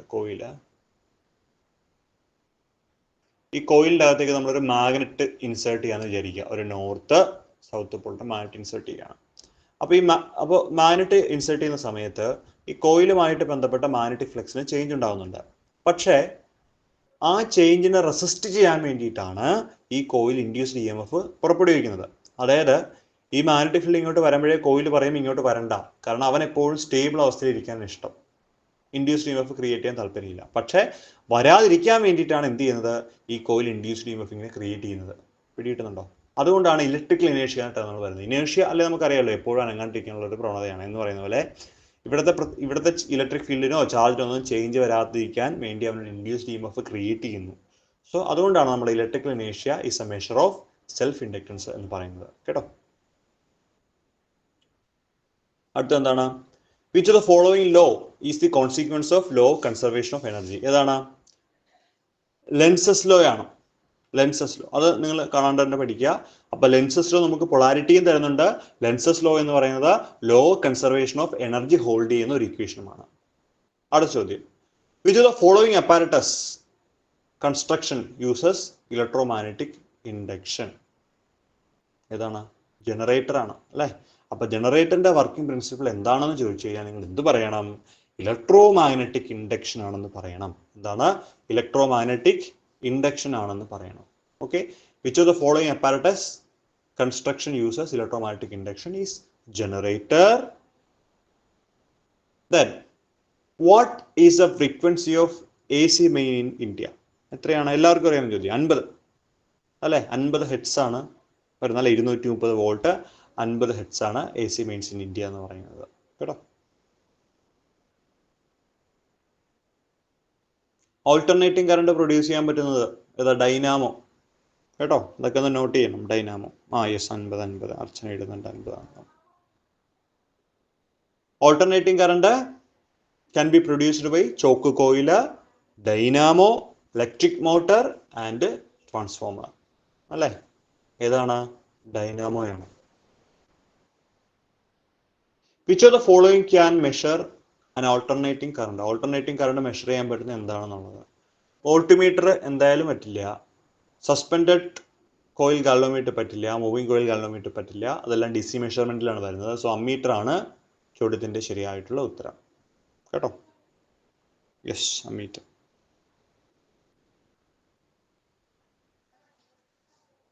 Okay, what happened to inductive reactance when the frequency of AC supply is increases? ഇവിടെ നമുക്ക് ചെയ്യാം. ഇവിടെ നമ്മളൊരു ഇൻഡക്ടർ ഉണ്ട്. ഇതാണ് നമ്മുടെ ഇൻഡക്ടർ. ഓക്കെ, ഇൻഡക്ടർ എന്ന് വെച്ചാൽ കോയിൽ, വേറെ ഒന്നുമില്ല. കോയിൽ, കമ്പി, കവചിതമായി ചുറ്റിയെടുത്ത കമ്പിച്ചുരുളിനെയാണ് നമ്മൾ ഇൻഡക്ടർ എന്ന് പറയുന്നത്. അപ്പോൾ ഇൻഡക്ടറിൽ നമ്മളൊരു AC കൊടുത്തു എന്ന് വിചാരിക്കുക. ഇതാണ് നമ്മുടെ AC സപ്ലൈ ആണ്. AC supply. ഇൻഡക്ടറിന്റെ ഇൻഡക്റ്റൻസിനെ നമ്മൾ L എന്ന് പറയുന്നു. ഓക്കെ, ദെൻ ഇൻഡക്റ്റീവ് റിയാക്ടൻസ് നമ്മൾ പറയുന്നത് XL എന്നാണ്. XL ഈസ് ഈക്വൽ ടു എന്താണ്? L ഒമേഗ എന്നാണ് നമ്മൾ പറയുന്നത്. എന്താണ്? XL is equal to L omega. ഇതാണ് ഇൻഡക്റ്റീവ് റിയാക്ടൻസിന്റെ ഇക്വേഷൻ. അപ്പോൾ എന്താണ് ഇൻഡക്റ്റീവ് റിയാക്ടൻസ്? അതായത് ഒരു AC സർക്യൂട്ടിൽ ഇൻഡക്ടർ വെച്ച് കഴിഞ്ഞാൽ ആ ഇൻഡക്ടർ ACക്ക് കൊടുക്കുന്ന തടസ്സത്തെയാണ് നമ്മൾ ഇൻഡക്റ്റീവ് റിയാക്ടൻസ് എന്ന് പറയുന്നത്. ആ ഇൻഡക്റ്റീവ് റിയാക്ടൻസ് നമ്മൾ റെപ്രസെന്റ് ചെയ്യുന്നതാണ് XL is equal to L omega എന്ന് പറയുന്നത്.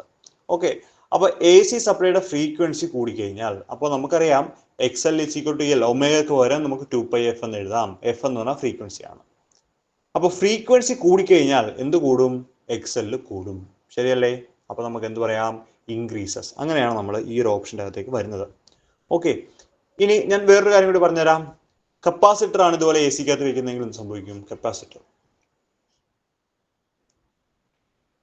അല്ലേ? XC ആണ് കപ്പാസിറ്റീവ് റിയാക്ടൻസ് എന്ന് പറയുന്നത്. XC is equal to 1/C omega എന്നാണ് ഇക്വേഷൻ, അല്ലേ? 1/C omega that is equal to 1/C into 2πf. അപ്പോൾ ഫ്രീക്വൻസി കൂടിയാൽ എന്ത് സംഭവിക്കുന്നു?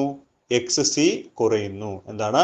ഫ്രീക്വൻസി കൂടിയാൽ XCയുടെ വാല്യൂവിന് എന്ത് സംഭവിക്കുന്നു? കുറവ് സംഭവിക്കുന്നു. സോ എന്താണ്? കപ്പാസിറ്റർ ആണെങ്കിൽ ഇവിടുത്തെ കപ്പാസിറ്റീവ് റിയാക്ടൻസ് എന്നാണ് റെസിസ്റ്റൻസിനെ പറയുന്നത്. അതിന് കുറവ് സംഭവിക്കുന്നു എന്നുള്ളതാണ്. ഓക്കെ, അപ്പോൾ ഇൻഡക്ടർ ആണെങ്കിൽ കൂടും. നമ്മുടെ ഓപ്ഷൻ ഇൻക്രീസ് ആണ്, കാരണം നമ്മുടെ ചോദ്യത്തിൽ ഇൻഡക്ടർ ആണ് തന്നിരിക്കുന്നത്. കപ്പാസിറ്റർ ആണ് ചോദിച്ചിരുന്നെങ്കിൽ ഓപ്ഷൻ 2 ഡിക്രീസിലേക്ക് നിങ്ങൾ പോകണം എന്നുള്ളത് മനസ്സിലാക്കി വയ്ക്കുക. ഇപ്പൊ 2 കാര്യങ്ങളാണ്, കേട്ടോ.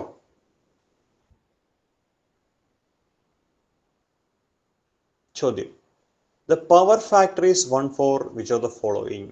പവർ ഫാക്ടർ എന്ന് പറഞ്ഞൊരു കാര്യമുണ്ട്. പവർ ഫാക്ടർ 1 ആയിട്ടുള്ളത് ആർക്കാണ് എന്നുള്ളത് ചോദ്യം. പ്യുവർ റെസിസ്റ്റർ ആണെങ്കിൽ അതിൻ്റെ പവർ ഫാക്ടർ എപ്പോഴും 1 ആയിരിക്കും. ഇതൊന്ന് കാണാപ്പാടം പിടിച്ച് വെച്ചാൽ മതി. ഞാൻ ഒരുപാട് വിശദീകരിക്കാൻ പോകുന്നില്ല, കാരണം ഒത്തിരി കാര്യങ്ങൾ പറയേണ്ടി വരും അതിൻ്റെ അകത്ത്. അപ്പോൾ ഓർത്ത് വയ്ക്കുക, പവർ ഫാക്ടർ 1 ആയിട്ടുള്ള ആർക്കാണ്? പ്യുവർ റെസിസ്റ്ററിനാണ് പവർ ഫാക്ടർ 1 ആയിട്ടുള്ളത്.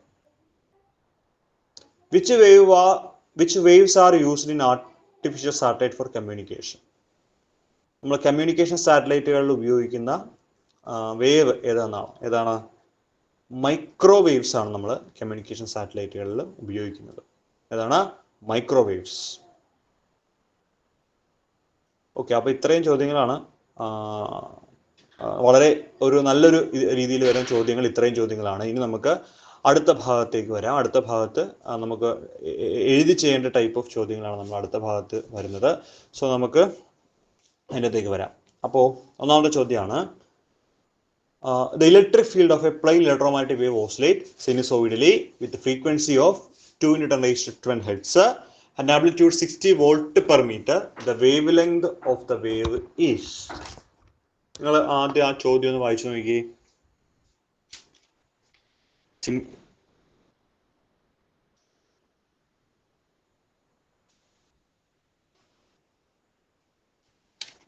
നിങ്ങളൊന്ന് നോക്കണേ, നിങ്ങളൊന്ന് ട്രൈ ചെയ്യണം. ഞാൻ ട്രൈ ചെയ്തിട്ട് ഉത്തരം എൻ്റെ ഉണ്ട്, താഴത്തുണ്ട്. നിങ്ങളൊന്ന് ശ്രമിച്ച് നോക്കൂ. ദെൻ ആഫ്റ്റർ ഞാൻ ചെയ്തു തരാം, ഞാൻ തന്നെ ചെയ്തു തരാം. Don't worry.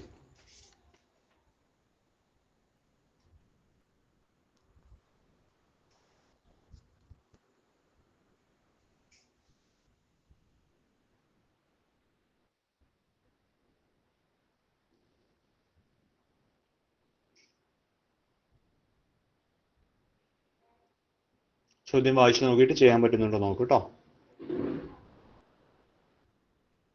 ഒരു 30 സെക്കൻഡ്. നമ്മുടെ ക്ലാസ്സിൽ ഞാനത് പഠിപ്പിച്ചിട്ടുണ്ട്, ഇക്വേഷൻ പഠിപ്പിച്ചിട്ടുണ്ട് ചെയ്യാൻ വേണ്ടിയിട്ട്. പക്ഷെ അത് ആ ഇക്വേഷൻ ആണ് എന്നുള്ളത് മനസ്സിലാക്കി എടുക്കേണ്ടത് നമ്മുടെ പ്രാക്ടീസാണ്. By practice. സോ ഞാൻ ഉത്തരത്തിലേക്ക് വരാം കേട്ടോ. അപ്പോൾ ഇവിടെ തന്നിരിക്കുന്ന കാര്യങ്ങൾ ആദ്യം നമുക്ക് ഓരോ കാര്യങ്ങളായിട്ട് നമുക്ക് എഴുതാം. ഇവിടെ നമുക്ക് ഫ്രീക്വൻസി തന്നിട്ടുണ്ട്. ഒരു ഇലക്ട്രോമാഗ്നറ്റിക് വേവ് ആണ്. ആ വേവിൻ്റെ ഫ്രീക്വൻസി എന്ന് പറഞ്ഞു കഴിഞ്ഞാൽ F is equal to 2 × 10⁻10 hertz ആണെന്ന് പറഞ്ഞിട്ടുണ്ട്. ഓക്കെ, ഇതിൻ്റെ ആംപ്ലിറ്റ്യൂഡ്, ഇലക്ട്രിക് ഫീൽഡിൻ്റെ ആംപ്ലിറ്റ്യൂഡ്, അപ്പോൾ മോഡുലസ് ഓഫ് ഇ എന്ന് എഴുതാം. Modulus of E 60 volt metre raise to -1 എന്നാണ്. ഓക്കെ, ഇനി വേവ് ലെങ്ത് ലാംഡ ആണെങ്കിൽ ആണ് കണ്ടുപിടിക്കേണ്ടത്. നമുക്ക് സി തന്നിട്ടുണ്ട്, എത്രയാണ്? 3 × 10⁸8 metre per second. Velocity of light എന്നാണ്. കണ്ടുപിടിക്കേണ്ടത് ലാംഡയാണ്. ഇത് ഓർക്കുന്നുണ്ടോ? സിന്യൂ ലാംഡ എന്ന് പറഞ്ഞ് ഞാൻ ഒരു ബോക്സ് പഠിപ്പിച്ചിട്ടുണ്ട് വേവ്സിൽ, മെക്കാനിക്സിൽ. സിന്യൂ ലാംഡ. സി എന്ന് വെച്ചാൽ ലൈറ്റിന്റെ വെലോസിറ്റി, ന്യൂ എന്ന് വെച്ചാൽ ഫ്രീക്വൻസി, ലാംഡ എന്ന് വെച്ചാൽ വേവ് ലെങ്ത്. നമുക്ക് ലാംഡയാണ് കണ്ടുപിടിക്കേണ്ടത്. അപ്പൊ ലാംഡ ഇസ് ഈക്വൽ ടു എന്ത് എഴുതാം? ലാംഡ ഇസ് ഈക്വൽ ടു c/ന്യൂ എന്ന് എഴുതാം, അല്ലെ? c/ന്യൂ. ഇപ്പൊ നിങ്ങൾക്ക് ന്യൂ ആണ് കണ്ടുപിടിക്കണമെങ്കിൽ c/ലാംഡ എന്ന് എഴുതാം. കണ്ടോ? അപ്പൊ ഇവിടെ ലാംഡ ഇസ് ഈക്വൽ ടു എന്താണ്? c/ന്യൂ എന്ന് എഴുതാം. That is equal to, C എത്രയാണ്? 3 × 10⁸8. ന്യൂ ഫ്രീക്വൻസി എത്രയാണ്? ഇപ്പൊ എഫ് എന്ന് വിളിച്ചാൽ ന്യൂ എന്ന് വിളിച്ചാൽ ഒന്ന് തന്നെയാണ് കേട്ടോ, രണ്ടും ഒന്ന് തന്നെയാണ്. 2 × 10⁻10 അല്ലേ? 10⁻10. Okay, that is equal to 1.5 × 10⁻2 എന്ന് എഴുതാം. കണ്ടോ? -2 എന്ന് എഴുതാം. ഓക്കെ, ഇത്രയും മീറ്റർ ആണ്. ഇതിന് സെന്റിമീറ്ററിൽ മതി ഉത്തരം നമുക്ക്. കണ്ടോ? വേവ് ലെങ്തിന് സെന്റിമീറ്റർ ആണ്. അപ്പോൾ ഈ 10⁻2 പോകും. സെന്റിമീറ്ററിലേക്ക് ആകുമ്പോൾ 100 കൊണ്ട് മൾട്ടിപ്ലൈ ചെയ്യണം. അപ്പോൾ 10⁻2 പോകും. ബാക്കി എത്ര കിട്ടും? 1.5. കണ്ടോ? ഉത്തരം കിട്ടുന്നുണ്ടോ? അപ്പോൾ സിമ്പിൾ ചോദ്യമാണ്, സിമ്പിൾ ചോദ്യം. ഈ ഒരു box c lambda is equal to c/ലാംഡ. അപ്പോൾ പരീക്ഷയ്ക്ക് ഇങ്ങനെ ചോദ്യം വന്നു കഴിഞ്ഞാൽ നിങ്ങൾ ആദ്യം ചെയ്യേണ്ടത് ബാക്കിയുള്ള ചോദ്യങ്ങൾ ചെയ്യണം. ബാക്കിയുള്ള ചോദ്യങ്ങൾ ചെയ്തിട്ട് വേണം തിരിച്ചിതിലേക്ക് വരാൻ. അല്ലെങ്കിൽ നമ്മൾ ഒരുപക്ഷെ ഒരു ഡൗട്ടോ കൺഫ്യൂഷൻ അടിച്ച് അവിടെ നിൽക്കും. അപ്പോൾ ശ്രദ്ധിക്കുക, ഇങ്ങനെയുള്ള ചോദ്യങ്ങൾ ഒരു 20 ചോദ്യമാണെങ്കിൽ 20-ൽ 5 ചോദ്യങ്ങൾ ഇങ്ങനെ വരാം. അത് എല്ലാ ടോപ്പിക്കിലും വരാം. അപ്പോൾ പ്രത്യേകം ശ്രദ്ധിക്കുക, 5 ചോദ്യങ്ങൾ കൃത്യമായിട്ട് മനസ്സിലാക്കിയിട്ട് അവനവിടെ മാറ്റി നിർത്തിയിട്ട് അടുത്ത ഈസി ആയിട്ടുള്ള 15 ചെയ്തിട്ട് തിരിച്ചു വന്നിട്ട് ഇവിടെ ചെയ്യണം. പക്ഷെ തിരിച്ച് വരണം, അല്ലാതെ ഇനി പിന്നെ അവിടെ അപ്പുറത്തെ പാഠം കൊണ്ട് അവിടെ ഇരിക്കരുത്. അടുത്ത ചോദ്യം. Consider a circuit with a resistance, inductor, capacitor connected in series. The phase difference between current and alternating voltage at resonance is. നല്ല ചോദ്യം കേട്ടോ. അതായത് നമ്മുടെ ഒരു സർക്യൂട്ട് ഉണ്ട്, അതിനകത്ത് റെസിസ്റ്റർ ഉണ്ട്, ഒരു ഇൻഡക്ടർ ഉണ്ട്, ഒരു കപ്പാസിറ്റർ ഉണ്ട്. ഓക്കെ, ഇതൊരു എ സിയുമായിട്ട് ഘടിപ്പിച്ച് വെച്ചിരിക്കുകയാണ് നിങ്ങൾ. Okay, resistor R, inductor L, capacitor C. അപ്പോൾ റെസൊണൻസിൽ കറണ്ടും വോൾട്ടേജും തമ്മിലുള്ള ആംഗിൾ എത്രയാണെന്നുള്ളതാണ്. അപ്പോൾ നമ്മൾ LCR സർക്യൂട്ട് എന്ന് പറഞ്ഞൊരു സാധനം പഠിച്ചിട്ടുണ്ട്. LCR സർക്യൂട്ട്, എ സിയിലെ LCR സർക്യൂട്ട് സാധനം പഠിച്ചിട്ടുണ്ട് അല്ലേ? അതിൻ്റെ അകത്ത് ഫേസർ ഡയഗ്രാം എന്ന് പറഞ്ഞൊരു കൺസെപ്റ്റ്. അതായത് ഇതൊരു ഡയഗ്രാമാണ്, സിമ്പിൾ ഡയഗ്രാമാണ്. വോൾട്ടേജും കറണ്ടുമാണ് ഈ ഗ്രാഫിൽ ഇതിൽ നമ്മൾ പ്ലോട്ട് ചെയ്യുന്നത്. ഓക്കെ, അപ്പോൾ റെസൊണൻസ് സംഭവിക്കുമ്പോൾ വോൾട്ടേജും കറണ്ടും തമ്മിലുള്ള ആംഗിൾ എത്രയാണ് ഒരു LCR സർക്യൂട്ടിനകത്ത്? ഇപ്പോൾ റെസൊണൻസ് സംഭവിക്കുകയെന്ന് വെച്ച് കഴിഞ്ഞാൽ XL ഇസ് ഈക്വൽ ടു XC-നെയാണ് റെസൊണൻസ് കണ്ടീഷൻ എന്ന് പറയുന്നത്. നിങ്ങൾ AC പഠിച്ചിട്ടില്ലെങ്കിൽ ഒന്ന് പഠിക്കണം കേട്ടോ. റെസൊണൻസ് കണ്ടീഷൻ ഇൻഡക്റ്റീവ് റിയാക്റ്റൻസും കപ്പാസിറ്റീവ് റിയാക്റ്റൻസും തുല്യമാവുന്നതിനെയാണ് നമ്മൾ റെസൊണൻസ് എന്ന് പറയുന്നത്. ഇതാണ് റെസൊണൻസിൻ്റെ കണ്ടീഷൻ. ഓക്കെ, അപ്പോൾ റെസൊണൻസ് സംഭവിക്കുമ്പോൾ ഈ സർക്യൂട്ടിലെ ടോട്ടൽ റെസിസ്റ്റൻസ് എന്ന് പറയുന്നത് സാധാരണ റെസിസ്റ്റൻസിനോട് തുല്യമാവും. ഓക്കെ, ആ സാഹചര്യത്തിൽ അവിടുത്തെ വോൾട്ടേജും കറണ്ടും തമ്മിലുള്ള ആംഗിൾ 0 എന്ന് മനസ്സിലാക്കുക. എന്താണ്? 0. സോ അതുകൊണ്ടാണ് ഓപ്ഷൻ 2 വരാൻ പറ്റുന്നത്. ഓക്കെ,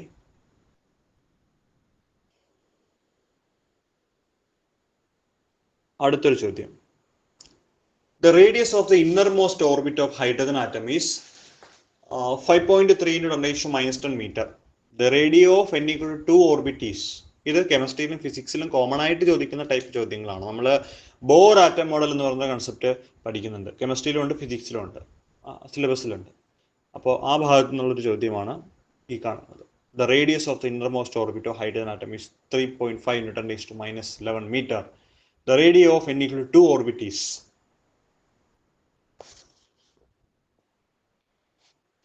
ഓക്കെ, അപ്പോൾ നമ്മളൊരു ബോർ ആറ്റം എടുത്തു കഴിഞ്ഞാൽ ആദ്യത്തെ ഓർബിറ്റിൽ ഇതാണ്. ഓക്കെ, ആ ഓർബിറ്റിൻ്റെ റേഡിയസ് നമുക്ക് തന്നിരിക്കുന്നത് r is equal to 5.3 into 10 - 11 metre. ഒരു സ്ഥാനം ഞാൻ ഇടത്തോട്ട് മാറ്റിയിട്ട് 0.53 into 10 - 10 മീറ്റർ എന്ന് എഴുതി. ഓക്കെ, അല്ലെങ്കിൽ 0.53 ആംസ്ട്രം എന്ന് എഴുതിയാലും ശരിയാണ്. ഈ ആംസ്ട്രം എന്ന് പറഞ്ഞു കഴിഞ്ഞാൽ 10 - 10 മീറ്ററിനെയാണ് നമ്മൾ ആംസ്ട്രം എന്ന് പറയുന്നത്. അതൊരു ചോദ്യമാണ്, അത് ഓർത്ത് വെച്ചേക്കുക. ഓക്കെ, അപ്പോൾ ഇതിനൊരു കോമൺ ഇക്വേഷൻ ഉണ്ട്. r equal to 0.53 n square angstrom. ഇത് കാണാതെ പഠിക്കണേ. അപ്പോൾ നിങ്ങളോട് ചോദിക്കുകയാണ്, ആദ്യത്തെ ഓർബിറ്റിൻ്റെ റേഡിയസ് കണ്ടുപിടിക്കാൻ പറഞ്ഞാൽ നിങ്ങൾ n എന്ത് കൊടുക്കണം? n equal to 1 എന്ന് കൊടുക്കണം. രണ്ടാമത്തെ ഓർബിറ്റിൻ്റെ റേഡിയസ് കണ്ടുപിടിക്കാൻ പറഞ്ഞാൽ n equal to 2 എന്ന് കൊടുക്കണം. മൂന്നാമത്തെ ഓർബിറ്റിനെ കണ്ടുപിടിക്കാൻ പറഞ്ഞാൽ n equal to 3 എന്ന് കൊടുക്കണം. അതാണ് ഇക്വേഷൻ. അപ്പോൾ ഇവിടെ എന്താ? n equal to 2 എന്ന് പറയുന്ന ഓർബിറ്റിൻ്റെ റേഡിയസ് കണ്ടുപിടിക്കണം പറയുന്നത്. അപ്പോൾ എന്ത് ചെയ്താൽ മതി? r is equal to 0.53 into 2 square ആംസ്ട്രം എന്ന് എഴുതിയാൽ മതി. അല്ലേ? ശരിയല്ലേ? അപ്പോൾ 0.53 into 4 ആംസ്ട്രം അല്ലേ? മൾട്ടിപ്ലൈ ചെയ്യുമ്പോൾ 2.12 ഇൻറ്റു 10 - 10 ആംസ്ട്രത്തിൽ വരും 10 - 10. So metre. കണ്ടോ? സോ അങ്ങനെയാണ് നമുക്ക് ഈ 2 എന്ന് പറയുന്ന ഓപ്ഷനിലേക്ക് വരാൻ പറ്റുന്നത്. 2.12 into 10 - 10 മീറ്റർ. കണ്ടോ? അടുത്ത ചോദ്യം. The charge carriers in a p-type semiconductor are. അപ്പോൾ സെമി കണ്ടക്ടറുകൾ അല്ലേ, നമുക്ക് 2 ടൈപ്പ് സെമി കണ്ടക്ടർ ഉള്ളത് അല്ലേ? പി ടൈപ്പും ഉണ്ട്, അതുപോലെ എൻ ടൈപ്പും ഉണ്ട്. അപ്പോൾ പി ടൈപ്പ് സെമി കണ്ടക്ടേഴ്സും ഉണ്ട്, എൻ ടൈപ്പ് സെമി കണ്ടക്ടേഴ്സും ഉണ്ട്. ഓക്കെ, അപ്പോൾ ചോദ്യം എന്താ? പി ടൈപ്പ് സെമി കണ്ടക്ടേഴ്സിൽ കൂടുതലുള്ളത് ആരാണ്? കുറച്ചുള്ളത് ആരാണ്? ഈ പി ടൈപ്പ് എന്ന് പറയുമ്പോൾ നമ്മൾ പറയുന്നത് എന്താ? പോസിറ്റീവ് ടൈപ്പ് എന്നാണ് അല്ലേ? Positive type.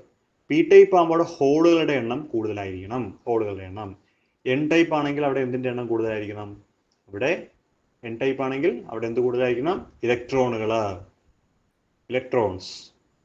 ഓക്കെ, പക്ഷേ പി ടൈപ്പ് എടുക്കുമ്പോൾ ഹോൾസ് കൂടുതൽ, പക്ഷേ ഇലക്ട്രോൺസ് കുറവ്. എൻ ടൈപ്പ് എടുക്കുമ്പോൾ ഇലക്ട്രോൺസുകൾ കൂടുതൽ, പക്ഷേ ഹോൾസ് കുറവ്. അങ്ങനെ വേണം പഠിക്കാൻ. ഓക്കെ, നമ്മളെപ്പോഴും പറയുന്നത് മെജോറിറ്റി ചാർജ് കാരിയേഴ്സിന്റെ ബേസിസിലാണ്. അപ്പോൾ എൻ ടൈപ്പ് സെമി കണ്ടക്ടർ എന്ന് പറഞ്ഞു കഴിഞ്ഞാൽ ഹോളുകളുടെ എണ്ണം കൂടുതലും ഇലക്ട്രോണുകളുടെ എണ്ണം കുറവും. അതുകൊണ്ടാണ് അതിന് പോസിറ്റീവ് ടൈപ്പ് എന്ന് പറയുന്നത്. കാരണം ഹോളുകൾ എന്ന് പറയുമ്പോൾ പോസിറ്റീവ് ചാർജ് എന്നാണ് കൺസെപ്റ്റ്. ഇനി എൻ ടൈപ്പ് സെമി കണ്ടക്ടറാണ് എടുക്കുന്നതെങ്കിൽ ഇലക്ട്രോണുകൾ കൂടുതലും ഹോളുകൾ കുറവുമായിരിക്കും. ഓക്കെ, സോ നമുക്ക് 3 എടുക്കാം. Large number of holes and small number of electrons എന്ന് പറയുന്ന ഓപ്ഷൻ്റെ അകത്തേക്ക് നമുക്ക് വരാനായിട്ട് പറ്റും എന്നുള്ളതാണ്. ഓക്കെ, അടുത്തൊരു ചോദ്യം. നമ്മൾ ന്യൂക്ലിയർ ഫിസിക്സുമായിട്ട് ബന്ധപ്പെട്ട് ചോദിക്കാൻ ചാൻസ് ഉള്ള ഒരു ന്യൂമറിക്കൽ ചോദ്യമാണ്. ഈ ഒരു ടൈപ്പ് നിങ്ങൾ പഠിച്ചിരുന്നാൽ മതി. ന്യൂമറിക്കൽ ചോദ്യം അവിടെ ഇത് മാത്രമേ വരാൻ ചാൻസ് ഉള്ളൂ, വേറെ ഒന്നും ചോദിക്കുന്നില്ല. Half life of radio active substance is 10 years and its initial mass is 1 gram. The remaining amount after 20 years is. ഇത് ചെയ്യാൻ ഞാൻ ഒരു എളുപ്പവഴി പറഞ്ഞുതരാം നിങ്ങൾക്ക്. എളുപ്പവഴി എന്താ? അതായത് ഒരു റേഡിയോ ആക്റ്റീവ് സബ്സ്റ്റൻസിൻ്റെ ഹാഫ് ലൈഫ്, അതായത് ടി ഹാഫ് എന്ന് പറഞ്ഞു കഴിഞ്ഞാൽ 10 ഇയേഴ്സ്, 10 വർഷമാണ്. അതായത് നിങ്ങളുടെ കയ്യിൽ ഒരു എലമെന്റ് എടുത്തു കഴിഞ്ഞാൽ ആ എലമെന്റ് നഷ്ടപ്പെട്ട് നേരെ പകുതിയാവാൻ വേണ്ട സമയമാണ് ഹാഫ് ലൈഫ് എന്ന് പറയുന്നത്. അപ്പോൾ ആ ഹാഫ് ലൈഫ് 10 വർഷമാണ്. അപ്പോൾ ഏറ്റവും ആദ്യം ഉണ്ടായിരുന്ന എമൗണ്ട് N0 എന്ന് പറഞ്ഞു കഴിഞ്ഞാൽ 1 ഗ്രാമാണ്. ഓക്കെ, അങ്ങനെയാണെങ്കിൽ T ഈക്വൽ ടു 20 ഇയേഴ്സ്, 20 വർഷത്തിന് ശേഷം അത് എത്രയായിട്ട് കുറയും എന്നുള്ളതാണ് ചോദ്യം. ഓക്കെ, 20 വർഷത്തിന് ശേഷം നമ്മളെല്ലാവരും ചാടിക്കറിയുകയാണെങ്കിൽ 50.50 ഗ്രാം എന്ന് എഴുതും, പക്ഷെ അതല്ല ഉത്തരം. ഓക്കെ, ഇത് ചെയ്യാൻ വേണ്ടി ഒരു ഇക്വേഷൻ ഉണ്ട്. N equal to N0 into 1/2 whole raise to small n. ഈ ഇക്വേഷൻ നിങ്ങൾ കാണാൻ പഠിച്ചോ. ഹാഫ് ലൈഫിൻ്റെ ഏത് ചോദ്യം വന്നാലും നിങ്ങൾക്ക് ചെയ്യാൻ പറ്റും, വേറെ ഒന്നും വേണ്ട. ഈ N0 എന്ന് വെച്ചാൽ ആദ്യമുള്ള എമൗണ്ട്, N എന്ന് വെച്ച് കഴിഞ്ഞാൽ N ഹാഫ് ലൈഫുകൾ കഴിയുമ്പോഴുള്ള എമൗണ്ടിനെയാണ് നമ്മൾ N എന്ന് പറയുന്നത്. അപ്പോൾ ഈ സ്മോൾ n കണ്ടുപിടിക്കാൻ വേണ്ടി ഒരു ഇക്വേഷൻ കൂടിയുണ്ട്. Small n is equal to എന്താണ്? Small n is equal to T/T half. Okay, T എത്രയാ? 20 അല്ലേ? T ഹാഫ് എത്രയാ? 10 അല്ലേ? അപ്പോൾ 2 കിട്ടി, N 2 കിട്ടി. ഇനി ഇട്ട് കൊടുത്തേ അങ്ങോട്ട്. N equal to N0 1/2 whole raise to 2, that is equal to N0 എത്രയാ? 1 ഗ്രാം. അപ്പോൾ 1 into 1/2 whole square is equal to 1 into 1/4 is equal to എത്രയാണ്? 0.25 ഗ്രാം. കണ്ടോ, എത്രയുള്ള പരിപാടി. അപ്പോൾ ഹാഫ് ലൈഫ് അറിഞ്ഞിരിക്കണം, ആദ്യമുള്ളത് അറിഞ്ഞിരിക്കണം, എത്ര വർഷത്തിന് ശേഷമുള്ളതാണ് കണ്ടുപിടിക്കേണ്ടത് അറിഞ്ഞിരിക്കണം. അങ്ങനെയാണെങ്കിൽ N equal to N0 into 1/2 whole raise to n. ഓർക്കുക, N കണ്ടുപിടിക്കണമെങ്കിൽ ടോട്ടൽ വർഷത്തെ ഹാഫ് ലൈഫ് കൊണ്ട് ഡിവൈഡ് ചെയ്ത് കഴിഞ്ഞാൽ നമുക്ക് ആ വാല്യൂ കിട്ടും. N is equal to T/T half. അങ്ങനെയാണ് നമുക്ക് എന്ത് കിട്ടുന്നത്? 0.25 ഗ്രാം എന്ന് പറയുന്നൊരു. ഓക്കെ, നല്ല ചോദ്യമാണ്. ഇനി അടുത്ത ചോദ്യം നോക്കിയുള്ളൂ. ഇത് സിമ്പിൾ ആട്ടോ, കൺസെപ്റ്റ് അല്ലെങ്കിൽ വളരെ ഈസിയാണ്. A straight wire carries a current from north to south. അപ്പോൾ നമ്മൾ ഈസ്റ്റ് വെസ്റ്റ് നോർത്ത് സൗത്ത് ആദ്യം വരയ്ക്കണം. ആദ്യം തന്നെ ഞാൻ അത് വരച്ചേക്കാം. North, east, south, west. ചോദ്യം എന്താ? ഒരു വയറുണ്ട്, ആ വയറിലൂടെ കറണ്ട് പോകുന്നുണ്ട്. എവിടെ നിന്ന് എങ്ങോട്ട്? ഇപ്പോൾ ഇവിടെ ഇതാണ് വയറെന്ന് വിചാരിക്കുക. ആ വയറിലൂടെ കറണ്ട് എങ്ങോട്ട് പോകുന്നുണ്ട്? നോർത്തിൽ നിന്നും സൗത്തിലേക്ക്. അപ്പോൾ കറണ്ടിൻ്റെ ഡയറക്ഷൻ കണ്ടോളൂ, നോർത്തിൽ നിന്നും സൗത്തിലേക്ക്. ചോദ്യം എന്താ? Direction of magnetic field at point of east of the wire. അങ്ങനെയാണെങ്കിൽ ഈസ്റ്റ് ഭാഗത്ത് അനുഭവപ്പെടുന്ന അല്ലെങ്കിൽ ഈ ഭാഗത്തുള്ള മാഗ്നറ്റിക് ഫീൽഡ് ഡയറക്ഷൻ എങ്ങോട്ടുള്ളതാണ് ചോദ്യം. Magnetic field at point east of the wire is. East ഭാഗത്തുള്ള മാഗ്നറ്റിക് ഫീൽഡിന്റെ ഡയറക്ഷൻ എങ്ങോട്ടാണെന്നുള്ളതാണ് ചോദ്യം, അല്ലേ? അപ്പോൾ നമ്മളിവിടെ എന്ത് ഉപയോഗിക്കണം? റൈറ്റ് ഹാൻഡ് ഗ്രിപ്പ് റൂൾ നിങ്ങൾ ഇവിടെ ഉപയോഗിക്കണം, അല്ലേ? നിങ്ങളുടെ വലത് ഭാഗത്തെ കൈ എടുക്കുക, എന്നിട്ട് എന്ത് ചെയ്യുക? വലത് ഭാഗത്തെ കൈയിൻ്റെ ആരോ മാർക്ക് എന്നല്ല, വലത് ഭാഗത്ത് നിങ്ങൾ തള്ളവിരലുണ്ടല്ലോ, വലത് കൈ ഇങ്ങനെ ചുരുട്ടിയിട്ട് തള്ളവിരൽ നേരെ താഴേക്ക് കുത്തിപ്പിടിക്കുക. അതായത് കറണ്ടിൻ്റെ ദിശയിൽ നിങ്ങളുടെ എന്താണ്? തള്ളവിരൽ നിൽക്കണം. അപ്പോൾ ഇങ്ങനെ വിരലിൽ ഇങ്ങനെ വരും, എന്നിട്ട് തള്ളവിരൽ ഇങ്ങനെ താഴത്തേക്ക് ഡയറക്റ്റ് ചെയ്യണം നിങ്ങളുടെ കൈയുടെ. ഓക്കെ, താഴത്തേക്ക്. അപ്പോൾ നിങ്ങൾ കറണ്ടിൻ്റെ ദിശയിൽ പിടിക്കണം ഈ തള്ളവിരൽ. ഓക്കെ, കറണ്ടിൻ്റെ ദിശയിൽ ഈ തള്ളവിരൽ പിടിക്കണം. അപ്പോൾ നിങ്ങളുടെ വിരലുകൾ ഇങ്ങനെ വളഞ്ഞിരിക്കുകയാണ്, അല്ലേ? എവിടെ നിന്ന് എങ്ങോട്ട്? ഇങ്ങനെ വളഞ്ഞ് ഇങ്ങനെ വരുന്നത്, ഇങ്ങനെ പുറത്തേക്ക്. കണ്ടോ, ഇങ്ങനെ വിരലുകൾ ഇങ്ങനെ വളഞ്ഞു വരികയാണ്.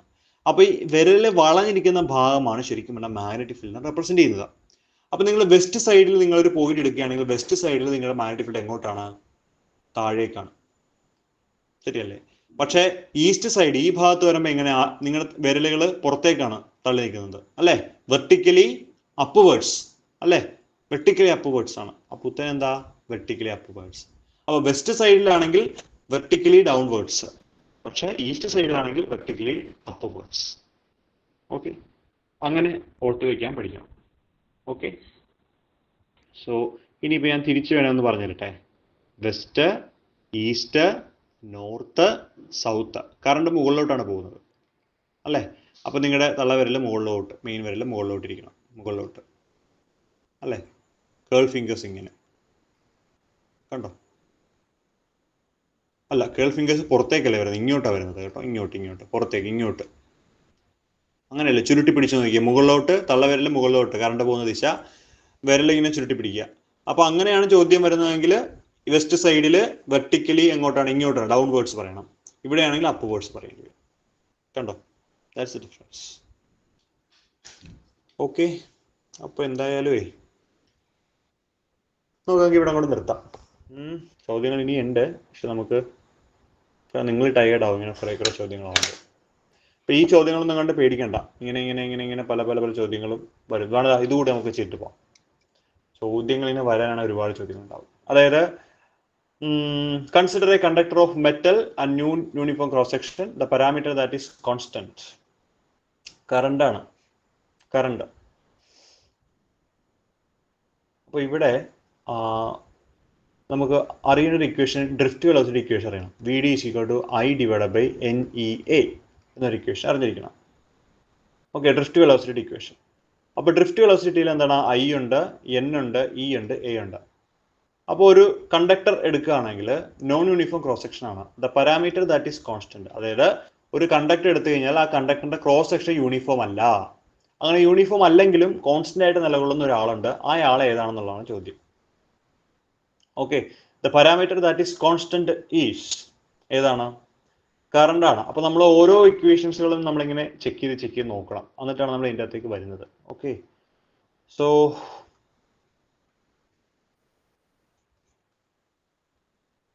കറണ്ട് ഡെൻസിറ്റി അല്ല എന്ന് പ്രൂവ് ചെയ്യാൻ വേണ്ടിയാണ് J equal to I by A എന്ന് പറയുന്ന ഇക്വേഷൻ ഉപയോഗിക്കുന്നത്. J equal to I by A. അതായത് area of cross section depend ചെയ്യുന്നുണ്ട്. അതുകൊണ്ട് കറണ്ട് ഡെൻസിറ്റി കോൺസ്റ്റന്റ് അല്ല. അതുകൊണ്ടാണ് ഈ ഓപ്ഷൻ നമുക്ക് ഒഴിവാക്കാൻ പറ്റുന്നത്. ഓക്കെ, ഡ്രിഫ്റ്റ് വെലോസിറ്റി ഇക്വേഷൻ എടുത്തു കഴിഞ്ഞാൽ V D equal to I by N E A ആണ്. ഇതിൻ്റെ അകത്തും എ എന്ന് പറയുന്നൊരു പാരാമീറ്റർ വരുന്നുണ്ട്. അതുകൊണ്ട് ഡ്രിഫ്റ്റ് വെലോസിറ്റി അല്ല. ഡ്രിഫ്റ്റ് സ്പീഡിന്റെ ഇക്വേഷനും ഇത് തന്നെയാണ്, വ്യത്യാസമൊന്നുമില്ല. സോ അതുകൊണ്ട് അതിന്റെ കൂടെ എ ഉണ്ട്. അതുകൊണ്ട് ഈ ഓപ്ഷൻ അല്ല. അപ്പോൾ പിന്നെയുള്ള ഓപ്ഷൻ ഏതാ? കറണ്ട് ആണ്. കിട്ടിയോ? അപ്പോൾ ഈ രണ്ട് ഇക്വേഷൻ അറിഞ്ഞിരുന്നാൽ മാത്രമേ നമുക്ക് ഈ ഒരു ചോദ്യത്തിന് ഉത്തരം എഴുതാൻ പറ്റുള്ളൂ. അപ്പോൾ കറണ്ട് ഡെൻസിറ്റി ഇക്വേഷൻ ഓർത്ത് വയ്ക്കുക, ഡ്രിഫ്റ്റ് വെലോസിറ്റി ഇക്വേഷനും ഓർത്ത് വയ്ക്കുക. ഓക്കെ, സോ ചോദ്യങ്ങൾ ഇങ്ങനെ ഉണ്ട്. ഞാനിപ്പോൾ തൽക്കാലം നമ്മുടെ അവസാനിപ്പിക്കുകയാണ് കേട്ടോ. ഓക്കെ, അപ്പോൾ എന്താ ചെയ്യേണ്ടതെന്ന് വെച്ച് കഴിഞ്ഞാൽ നിങ്ങൾ നല്ലതായിട്ട് പ്രാക്ടീസ് ചെയ്യുക. ഇനിയും സമയമുണ്ട്. അവസാന നിമിഷം ഇക്വേഷൻസുകളെല്ലാം ഒന്ന് ഓടിച്ച് നോക്കുക. കൺസെപ്റ്റുകൾ ഒരുപാട് നിങ്ങൾ പഠിച്ചു തന്നിട്ടില്ലെങ്കിൽ ഒരുപാട് കൺസെപ്റ്റിലേക്കൊന്നും പോകാൻ നിൽക്കണ്ട. ഇക്വേഷൻസുകൾ, നോട്ടുകളൊന്ന് വേഗത്തി നോക്കിയിട്ട് പോകണം. ഓക്കെ, സോ അപ്പോൾ അങ്ങനെയാണ്. പിന്നെ ഒരു കാര്യം കൂടി പറയട്ടെ. പരീക്ഷ ഇപ്പോൾ ഈ 16-ാം തീയതി പരീക്ഷ കഴിയും. ഈ പരീക്ഷ കഴിഞ്ഞാൽ നിങ്ങൾ ഒരു കാരണവശാലും ഈ പഠിത്തം നിർത്തരുത്. കാരണം എന്ന് വെച്ച് കഴിഞ്ഞാൽ അടുത്ത പരീക്ഷ ഉടനെ വരുന്നുണ്ട്. KW കേരള വാട്ടർ അതോറിറ്റിയിൽ ലാബ് അസിസ്റ്റന്റ്. എനിക്ക് തോന്നുന്നു ഫിസിക്സ്, കെമിസ്ട്രി ഒക്കെ സെയിം സിലബസ് വരും. പക്ഷേ എഞ്ചിനീയറിംഗ് ഭാഗത്തു നിന്നുള്ള ചോദ്യങ്ങളായിരിക്കും അടുത്ത് വരേണ്ടാവുക. അപ്പോൾ ആ ഭാഗം മാത്രം പഠിച്ചാൽ മതിയാവും. അപ്പോൾ നിങ്ങൾ എന്താ ചെയ്യണമെന്ന് വെച്ച് കഴിഞ്ഞാൽ പരീക്ഷ എല്ലാവർക്കും നല്ലതായിട്ട് ഞാൻ വിഷ് ചെയ്യുന്നു. കാരണം 10-200 ഒഴിവുകൾ വരുന്നുണ്ട്. ഇനി ഒരു പക്ഷേ നിങ്ങൾക്ക് ഒരു ടെൻഷൻ അല്ലെങ്കിൽ കിട്ടില്ല, അല്ലെങ്കിൽ ഒരു ടെൻഷൻ വരികയാണെങ്കിൽ, നഷ്ടപ്പെട്ടു എന്നൊരു തോന്നൽ വരികയാണെങ്കിൽ, അല്ലെങ്കിൽ എന്താണേലും നിങ്ങൾ അടുത്ത പരീക്ഷയ്ക്ക് വേണ്ടി പഠിക്കുക. കാരണം ഈ ടച്ച് വിടരുത്. പരീക്ഷ ഇപ്പോൾ വിളിച്ചിട്ടുണ്ട്. അപ്പോൾ നോട്ടിഫിക്കേഷൻ വന്നിട്ടുണ്ട്. അപ്പോൾ എന്തായാലും ഒരു 3-4-5 മാസത്തിനുള്ളിൽ പരീക്ഷകൾ എന്തായാലും വരും. അപ്പോൾ അതുകൊണ്ട് കീപ് ട്രൈ. നന്നായിട്ട് വീണ്ടും ട്രൈ ചെയ്തുകൊണ്ടിരിക്കുക. നല്ലതായിട്ട് പഠിക്കുക. അപ്പോൾ നമ്മളിപ്പോൾ KWയുടെ കോഴ്സ് ചെയ്യുന്നുണ്ട്. അപ്പോൾ നിങ്ങൾക്ക് ഇത് കഴിഞ്ഞിട്ട് താല്പര്യം ഉണ്ടെങ്കിൽ നിങ്ങൾ KWയുടെ കോഴ്സിൽ ജോയിൻ ചെയ്യാൻ താല്പര്യമാണ് ജോയിൻ ചെയ്യുക. കാരണം ഞാൻ പറയാൻ കാരണം നമ്മൾ ഇപ്പോൾ ഈ സബ്ജക്റ്റുകൾ നിങ്ങൾ ഓക്കെയാണ്. പക്ഷേ അതിൻ്റെ അകത്ത് ഒരു 10-40 മാർക്കിന് വാട്ടർ അതോറിറ്റിയിൽ ടെക്നിക്കൽ ചോദ്യങ്ങൾ വരാൻ ചാൻസ് ഉണ്ട്. അപ്പോൾ നമ്മളിപ്പോൾ കേരള വാട്ടർ അതോറിറ്റിയുടെ എഞ്ചിനീയറിംഗിൻ്റെ ഒക്കെ നമുക്ക് ഒരുപാട് റാങ്കുകൾ കിട്ടിയിട്ടുണ്ട് ഇപ്പോൾ. അപ്പോൾ അതിൻ്റെ കോഴ്സുകൾ ഓൾറെഡി ചെയ്തിട്ടുള്ളതുകൊണ്ട് ആ ഭാഗത്തു നിന്നൊക്കെ പഠിപ്പിക്കാൻ പറ്റിയ ഒരുപാട് എക്സ്പേർട്ടുകൾ നമ്മുടെ ഭാഗത്തുണ്ട്. അപ്പോൾ അതുകൊണ്ട് നിങ്ങൾക്ക് നമ്മളോടൊപ്പം നിൽക്കാൻ താല്പര്യമാണെങ്കിൽ നമ്മോടൊപ്പം വരിക. അല്ലെങ്കിൽ നിങ്ങൾ സെൽഫ് സ്റ്റഡി ആണെങ്കിൽ അങ്ങനെ നല്ലതായിട്ട് പ്രിപ്പയർ ചെയ്യുക. എന്തായാലും ടച്ച് കളയരുത്, ഒരു കാരണവശാലും കളയരുത്. ഇതൊന്നും നഷ്ടമല്ല. 100% ഹാർഡ് വർക്ക് ചെയ്യുക, നല്ല റാങ്കുകൾ നേടുക. ഓക്കെ, അപ്പോൾ എല്ലാവർക്കും എന്തായാലും നല്ലതായിട്ട് പഠിക്കൂ, നല്ല റാങ്ക് കിട്ടട്ടെ. All the best and thank you. Thank you Atul sir. ഇതുപോലെ നമ്മുടെ HSST ഫിസിക്സ് പരീക്ഷയിൽ 10ഓളം പേര് റാങ്ക് ലിസ്റ്റിലും ഉൾപ്പെട്ടിരുന്നു. ആ സന്തോഷം കൂടി നിങ്ങളോട് ഷെയർ ചെയ്യുകയാണ്. അതുൽ സാർ പറഞ്ഞതുപോലെ കൺസിസ്റ്റന്റ് ആയിട്ട് വർക്ക് ചെയ്യുന്നവർക്ക് തീർച്ചയായിട്ടും നല്ലൊരു റിസൾട്ടിലേക്ക് എത്താനാവും. 1-2 ലിസ്റ്റിൽ കയറുന്നവരാണ് പിന്നെ തുടർച്ചയായിട്ട് 5, 6, 7, 8, 10 റിസൾട്ടും റാങ്കിലേക്കും ഒക്കെ എത്തുന്നത്. അതുകൊണ്ട് പഠിച്ചത് മറന്നു പോകാതെ അത് പ്രയോജനപ്പെടുത്തി തൊട്ടടുത്ത പരീക്ഷകൾക്കായിട്ടും ഭംഗിയായിട്ട് തയ്യാറെടുക്കുക. നിങ്ങളുടെ ജീവിതയാത്രയിലും പരീക്ഷയിലെ വിജയത്തിനും ഒക്കെ എല്ലാ നന്മകളും വിജയാശംസകളും നേരുന്നു. All the best. Good night.